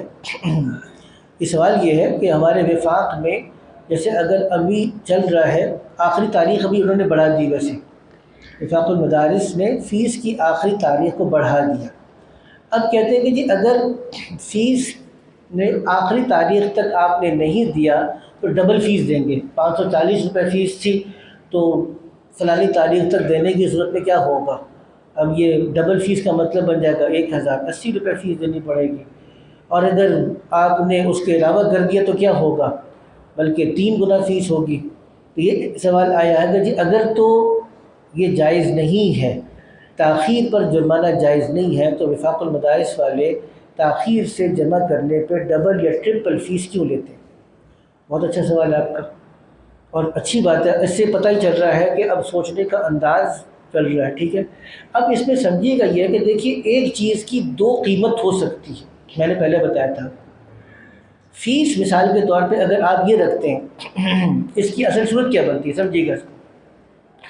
میں اپنے ادارے میں رکھتا ہوں کہ جی میری فیس 5000 روپے ہے، فیس کتنی ہے؟ 5000۔ 10 تاریخ تک جو جمع کروا دے گا تو اس کو مثال کے طور پہ 50% ڈسکاؤنٹ ہے، تو 10 تاریخ تک جمع کرنے پر کتنی جمع ہوگی فیس؟ 2500۔ کتنی ہو جائے گی؟ 2500 روپے۔ اور اگر یہ وہ مجھے 20 تاریخ سے پہلے جمع کروائے گا تو اس کو 70% ڈسکاؤنٹ ہے، تو 70% کا مطلب کتنا بن جائے گا؟ تقریباً 3300 روپے تقریباً، ٹھیک ہے، 3000 سوا 3000 روپے بن جائے گا۔ اور اگر 20 تاریخ کے بعد جمع کرائے گا تو میں پوری فیس لوں گا، یہ جائز ہے، کیونکہ فیس کتنی ہے؟ 5000۔ جلدی ادا کرنے پہ میں کہہ رہا ہوں کہ تمہارے جلدی ادا کرنے پر کیا ہوگا؟ تم کو ڈسکاؤنٹ مل جائے گا، تو یہ کیا ہے؟ یہ جائز ہے، یہ کر سکتے ہیں۔ تو آپ کا جو سوال تھا، آپ کا مجھے نہیں پتہ کس کا سوال تھا یہ، جی جس کا بھی سوال تھا، بہرحال کوئی بات نہیں، جس کا بھی سوال ہے یہ وفاق والا، تو اس میں گویا کہ اگر وہ فیس مختلف رکھتے ہیں، اب ایک آدمی کہتا ہے نا کہ جی اگر آپ نے مجھے صبح کے وقت میں بلانا ہے تو میں صبح کے وقت میں، جیسے قصائی پہلے دن کا کیا ریٹ رکھتا ہے؟ قصائی کہتے ہیں پہلے دن کا کیا ریٹ ہے؟ 15000 یا 20000، بڑے جانور کی بات کر رہا ہوں۔ گائے اگر آپ ذبح کروائیں گے، پہلے دن کا ریٹ کیا ہے؟ 15000، دوسرے دن کا ریٹ کیا ہے؟ 10000، اور تیسرے دن کا ریٹ کیا ہے؟ 8000۔ اب وہ اس نے 2 اور 3 دن کے ریٹ علیحدہ کر دیے۔ تو اب وفاق المدارس والا جو کہہ رہا ہے وہ یہ ہے کہ اگر آپ ہمیں پہلے دیں گے تو یہ کام ہم آپ کو اتنے پیسوں میں کر کے دے سکتے ہیں، لیکن اگر آپ ہم کو پیسے بعد میں دیں گے تو یہی خدمت پھر ہم آپ کو اتنے پیسوں میں دیں گے۔ بات سمجھ میں آ گئی؟ تو معاملہ طے کرنے کے بعد تاخیر سے جرمانہ نہیں ہے، بلکہ اصولی طور پہ وہ آپ کے سامنے شروع سے ہی 2-3 آپشنز رکھ رہے ہیں۔ پہلی آپشن کیا ہے؟ آپ اس تاریخ کو ہماری خدمات لینا چاہتے ہیں تو ان تاریخوں میں ہماری خدمات کا ریٹ یہ ہے، اور ان تاریخوں میں ہماری خدمات کا ریٹ یہ ہے۔ تو میں نے آپ کو جو قصائی کی مثال دی اس سے سمجھنے کی کوشش کریں گے تو بات آپ کو آسانی سے سمجھ میں آ جائے گی۔ جی اور کوئی سوال؟ مجھے سوالات سے بڑی خوشی ہو رہی ہے ویسے آپ لوگوں کی ماشاءاللہ سے۔ اس کا مطلب یہ کہ MCB بینک کے بارے میں وضاحت۔ ایک تو یہ بات سمجھے گا کہ اسٹیٹ بینک آف پاکستان نے تمام بینکوں کو پابند کر دیا۔ اسٹیٹ بینک آف پاکستان نے تمام بینکوں کو قانونی طور پہ پابند کیا ہے کہ آپ اپنی ایک اسلامک برانچ کھولیں گے، آپ سودی بینکاری کے ساتھ ساتھ کیا کریں گے؟ آپ اسلامک برانچ یا اسلامک ونڈو بھی کھولیں گے۔ اس لیے تقریباً تمام الائڈ بینک ہو، MCB ہو، فیصل بینک ہو، الحبیب ہو، حبیب بینک آف پاکستان ہو، جتنے بینک ہیں سب کے پاس کیا ہے، کہیں نہ کہیں کوئی نہ کوئی ان کی اسلامک ونڈو کھل رہی ہے۔ اچھا، وہ انہوں نے اسلامک بینکنگ کیسے کرنی ہے اس کا اسٹینڈرڈ طے ہے، جدہ کی فقہ اکیڈمی ایوفی اسٹینڈرڈز ہیں، ایوفی اسٹینڈرڈ سے طے ہو کر رہے ہیں۔ اب کون سا بینک کس درجے میں کر پاتا ہے، یہ ایک علیحدہ سوال ہے۔ تو اس لیے ہم یہ کہتے ہیں کہ اگر آپ نے کسی بینک کے ساتھ معاملہ کرنا ہے تو اس کے شرعیہ ایڈوائزر کو دیکھیں ہمارے قابل اعتماد علماء کرام ہیں کہ نہیں ہیں، کیونکہ اب چونکہ بھیڑ چال چل رہی ہے، قانون نے پابند کر دیا تو قانونی پابندیوں کو پورا کرنے کے لیے بینک ہر قسم کے افراد کو لے آتے ہیں، اور جیسے میں نے مرابحہ رول اوور کے بارے میں کہا، پھر وہ اس میں ڈنڈی بھی مارتے ہیں۔ اس لیے یہ دیکھا جائے گا کہ ان کے شرعیہ ایڈوائزر کون ہیں، تو شرعیہ ایڈوائزر اگر ہو تو ان سے آپ معاملہ کر سکتے ہیں۔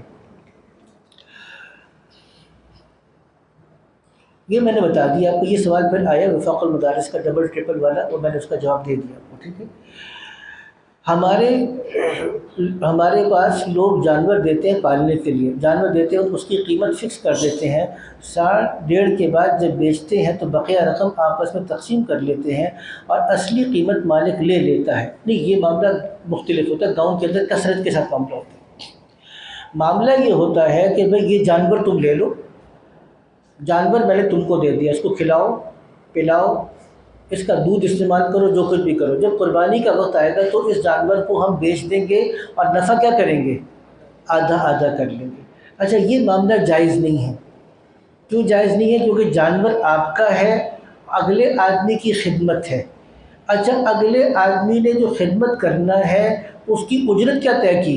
جب جانور کو بیچیں گے، اب ایک آدمی خدمت کر رہا ہے اور خدمت کر کے وہ کیا کر رہا ہے، چارہ بھی کھلا رہا ہے، خدمت بھی کر رہا ہے، دیکھ بھال بھی کر رہا ہے۔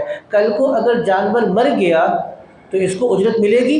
نہیں ملے گی۔ تو اس کا مطلب یہ ہوا کہ آپ نے ایک ایسا معاملہ کیا، ایک ایسے آدمی کی اجرت کا معاملہ کیا جس کی اجرت مجہول ہے، ہو سکتا ہے ملے اور ہو سکتا ہے نہ ملے۔ اس لیے یہ معاملہ کرنا شرعی اعتبار سے علماء کرام نے بتایا ہے کہ جائز نہیں ہے۔ البتہ اس معاملے کے جائز ہونے کی 2-3 صورتیں اور بھی بتائی ہیں، وہ تفصیل ہے، وہ پھر انشاء اللہ عرض کروں گا۔ جی حضرت، جی شکر ہے، یہ سوال بھی آ گیا۔ کرپٹو کوائن کے بارے میں وضاحت فرماتے ہیں، اس پہ تجارت کرنا، انویسٹ کرنا جائز ہے یا ناجائز؟ ناجائز ہے۔ مسئلہ آسان ہو گیا نا۔ اچھا، ناجائز کیوں ہے؟ پہلے ہی سمجھیے گا۔ ناجائز ہونے کی ایک وجہ تو یہ ہے کہ گورنمنٹ آف پاکستان کے تحت ابھی تک کرپٹو کرنسی کو ایز اے کرنسی کے طور پہ اس کو تسلیم ہی نہیں کیا گیا۔ تو اگر اس وقت پاکستان کے اندر کرپٹو کرنسی ایک ہوائی مخلوق ہے، اس کی کوئی حقیقی نہ اعتباری نہ عرفی نہ قانونی کوئی اس کی حیثیت ہی نہیں ہے۔ اس لیے اس کا ایک مسئلہ تو یہ ہے کہ یہ قانونی اعتبار سے پابند ہے۔ دوسری بات یہاں پہ یہ سوال کہ کرپٹو کرنسی یا ڈیجیٹل کرنسی، کرپٹو کرنسی اور ڈیجیٹل کرنسی اور بٹ کوائن ہو، یہ جتنی بھی کرنسیز ہیں، یہ کیا کرنسی بننے کی صلاحیت رکھتی ہے نہیں رکھتی؟ حضرت مفتی تقی عثمان صاحب دامت برکاتہم کا ایک رائے آئی تھی، اور مجھے ان کی رائے سے خاصی حد تک اتفاق ہے۔ ہماری تو خیر کوئی حیثیت ہی نہیں ہے حضرت کے مقابلے میں، لیکن بہرحال ہمارا رجحان بھی یہ ہے کہ اس کو جو ڈیجٹس ہیں، اب اگر یہ ایک لمبی بھائی یہ بلاک چین، کوئی اگر اس IT کا فیلڈ کا کوئی آدمی ہو، سے بات سمجھ میں آئے گی کہ کرپٹو کرنسی کوئی ایسی چیز نہیں ہے جس کو کاغذ کی طرح نکال کے دکھایا جا سکتا، نوٹ کی طرح، ڈیبٹ کارڈ کی طرح، چیک کی طرح اس کو نہیں دکھا۔ تو کرنسی ہے کیا چیز؟ وہ بیسیکلی فارمولا ہے، ڈیجٹس ہیں اور بلاک چین ہے، بڑا ایک وہ اس کو بنا کر وہ چیز بناتے ہیں، فارمولا کے طور پر ہوتا ہے، وہ نمبر آپ کو الاٹ ہوتا ہے کہ یہ چیز کیا ہو گئی، آپ کی ہو گئی، اس کی پھر وہ ویلیو لگاتے ہیں، وہ صرف کمپیوٹرز کے اندر ہے۔ آپ اس کے ساتھ کوئی چیز خرید کر دکھا دیں تو علیحدہ بات ہے، ورنہ اس کرنسی کو دکھائیں تو اس کا کوئی خارج میں وجود نہیں ہے، نہ کاغذ کی شکل میں، نہ پیتل کی شکل میں، نہ کسی شکل میں۔ تو کیا اس کے اوپر مال کی ڈیفینیشن، مال کی تعریف صادق آتی ہے کہ نہیں آتی؟ بظاہر مشکل لگتا ہے، لیکن بہرحال جدید معاملات ہیں، بہت سی چیزیں ایسی ہیں جیسے کاپی رائٹس ہیں، گڈ ول ہے، بہت سی چیزیں، رائلٹی ہے، پہلے ان کو کوئی مال تصور نہیں کرتا تھا، حقوق مجردہ، آج ان کو مال تصور کیا جاتا ہے۔ تو آگے چل کر اس پر کیا فقہی بحث ہوتی ہے، کیا فقہی شرح اختیار کرتی ہے، واللہ اعلم بالصواب، لیکن ابھی تک جو بات سمجھ میں آتی ہے وہ یہ ہے کہ بظاہر کرپٹو کرنسی میں انویسٹ کرنا جائز نہیں ہے۔ پاکستان قرضہ سود پر لیتا ہے اور وہ پیسے ہمارے ملک میں استعمال ہوتے ہیں اور ان پیسوں سے ہمارا ملک اشیاء خریدتا ہے۔ ان اشیاء کا استعمال کرنا اور پھر ان سے عبادات پڑھنا وغیرہ کیسا ہے؟ یہ ایک لمبی بحث ہے۔ اس میں میرے خیال سے یہ جو سوال کیا ہے، علماء اور طلباء اس بات کو سمجھتے ہیں، اعتبار سبب قریب کا ہے نہ کہ سبب بعید کا۔ سبب قریب اور سبب بعید کیا ہے اس کو سمجھے گا۔ مثال کے طور پہ آپ کی ایک بیکری ہے، آپ کی بیکری ہے، آپ کے پاس ڈبل روٹی ہے، آپ دودھ بیچتے ہیں، دہی بیچتے ہیں، آپ کے پاس ایک تھانے دار آتا ہے ڈبل روٹی خریدنے کے لیے۔ آپ اس کو ڈبل روٹی بیچیں گے، وہ ڈبل روٹی کھائے گا، طاقتور ہو جائے گا، طاقتور ہو کے جائے گا، جا کے تھانے میں چھتر لگائے گا، تو کیا تھانے دار کو ڈبل روٹی بیچنا جائز ہے؟ سوال ہے نا۔ پولیس والے کو دودھ بیچیں گے، وہ جائے گا، وہ طاقتور ہو جائے گا، تازہ دم ہو کے جا کے پھر چھتر لگائے گا، تو کیا پولیس والے کو نہیں؟ شریعت نے سبب قریب یا براہ راست تعاون علی المعاصی کو حرام کہا ہے۔ براہ راست اگر آپ معصیت اور گناہ کے کام میں کسی کے مددگار بنتے ہیں تو جائز ہے۔ اگر آپ پاکستانی گورنمنٹ کے سودی پیسے کے لینے دینے میں معاون بن جائیں یا سودی معاملات میں معاون بن جائیں پھر تو ناجائز ہے۔ لیکن گورنمنٹ اگر پیسے لیتی ہے تو گورنمنٹ جو معاملہ کر رہی ہے IMF سے یا ورلڈ بینک سے، یہ حرام ہے، ناجائز ہے۔ لیکن پیسے سارے کے سارے ناجائز ہیں ایسا نہیں ہوتا۔ پیسے ناجائز ہیں، معاملہ ناجائز ہے، لیکن گورنمنٹ کے پیسے ناجائز ہیں اور گورنمنٹ جتنے پروجیکٹ لگائے گی وہ ناجائز ہے، اور آدمی کا ان سے فائدہ اٹھانا ناجائز ہے اور اس ملک میں رہنا ناجائز ہے۔ یہ بات اصولی طور پہ درست نہیں ہے۔ ٹھیک ہے جی۔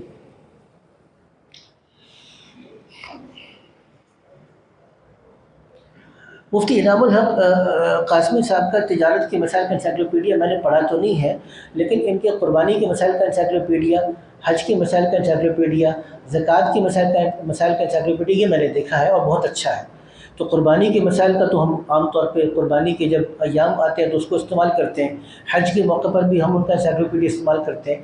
تجارت کے مسائل کا انسائکلوپیڈیا میں نے دیکھا تو نہیں ہے، لیکن میرا ایک علمی شخصیت ہے، اچھا کام کیا ہوگا تو میرے خیال سے بالکل اس سے آپ کو استفادہ کرنا چاہیے۔ کچھ کتابیں بتا دیں تجارت سے متعلق۔ تو دیکھیں بہت سی کتابیں اب لکھی جا چکی ہیں، خاص طور پہ اردو۔ ہمارے پاس ایک علماء طلباء کے لیے کہ آپ حضرات خاص طور سے ایک تو عربی کتب کی طرف آئیں۔ عرب علماء کرام نے جدید مسائل میں بہت کام کیا ہے، تو جدید مسائل کے لیے عرب علماء کی طرف آئیں، یہ میں طلباء سے کہوں گا۔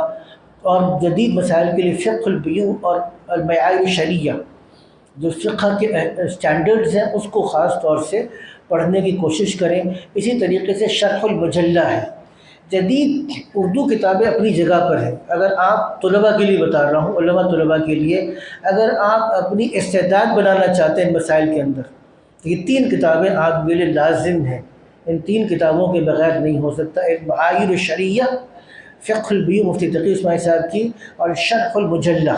یہ جو شرح المجلہ ہے، یہ مجلہ کا جو شرح ہے عام طور پر ملتی ہے، یہ 3 کتابیں آپ مضبوطی سے ان کو پڑھیں گے۔ باقی اردو کے اندر تو بہت سا ذخیرہ ہے، جیسے میں نے کہا جدید فقہی مباحث ہے، 25 جلدوں کے اندر موجود ہے۔ مفتی تقی اسماعیل صاحب کی فقہی مقالات ہیں وہ موجود ہیں۔ جواہر الفقہ مفتی شفیع صاحب کی، اس کے اندر بہت سے مضامین آپ کو مل جاتے ہیں۔ مفتی تقی اسماعیل صاحب کے عدالتی فیصلے ہیں، ان کو آپ پڑھ سکتے ہیں۔ تو بہت سے مواد اردو زبان کے اندر بھی اب موجود ہے جس میں آپ فائدہ اٹھا سکتے ہیں۔ جی حضرت ایک صاحب نے سوال کیا تھا کہ ایک بندے کو اس نے ان سے نا قرض مانگا تھا کہ مجھے آپ قرض دے دیں تو میں آپ کو 1 سال کے بعد وہ قرض دے دوں گا۔ تو یہ 1 سال کا عرصہ اس صورت میں مطلب گزرے گا کہ میرا فلاں جگہ پر مکان ہے، تو اس کا جو کرایہ آ رہا نا مہینے کا وہ بھی آتا ہے، سود بن جائے گا۔ تو سیدھا یہ جو مسئلہ بیان کر رہے ہیں، ایک صاحب نے قرضہ لیا لیکن صاحب نے یہ کہہ دیا کہ میرے گھر کا جو کرایہ آئے گا وہ آپ لے لیجئے گا، تو کیا بن جائے گا؟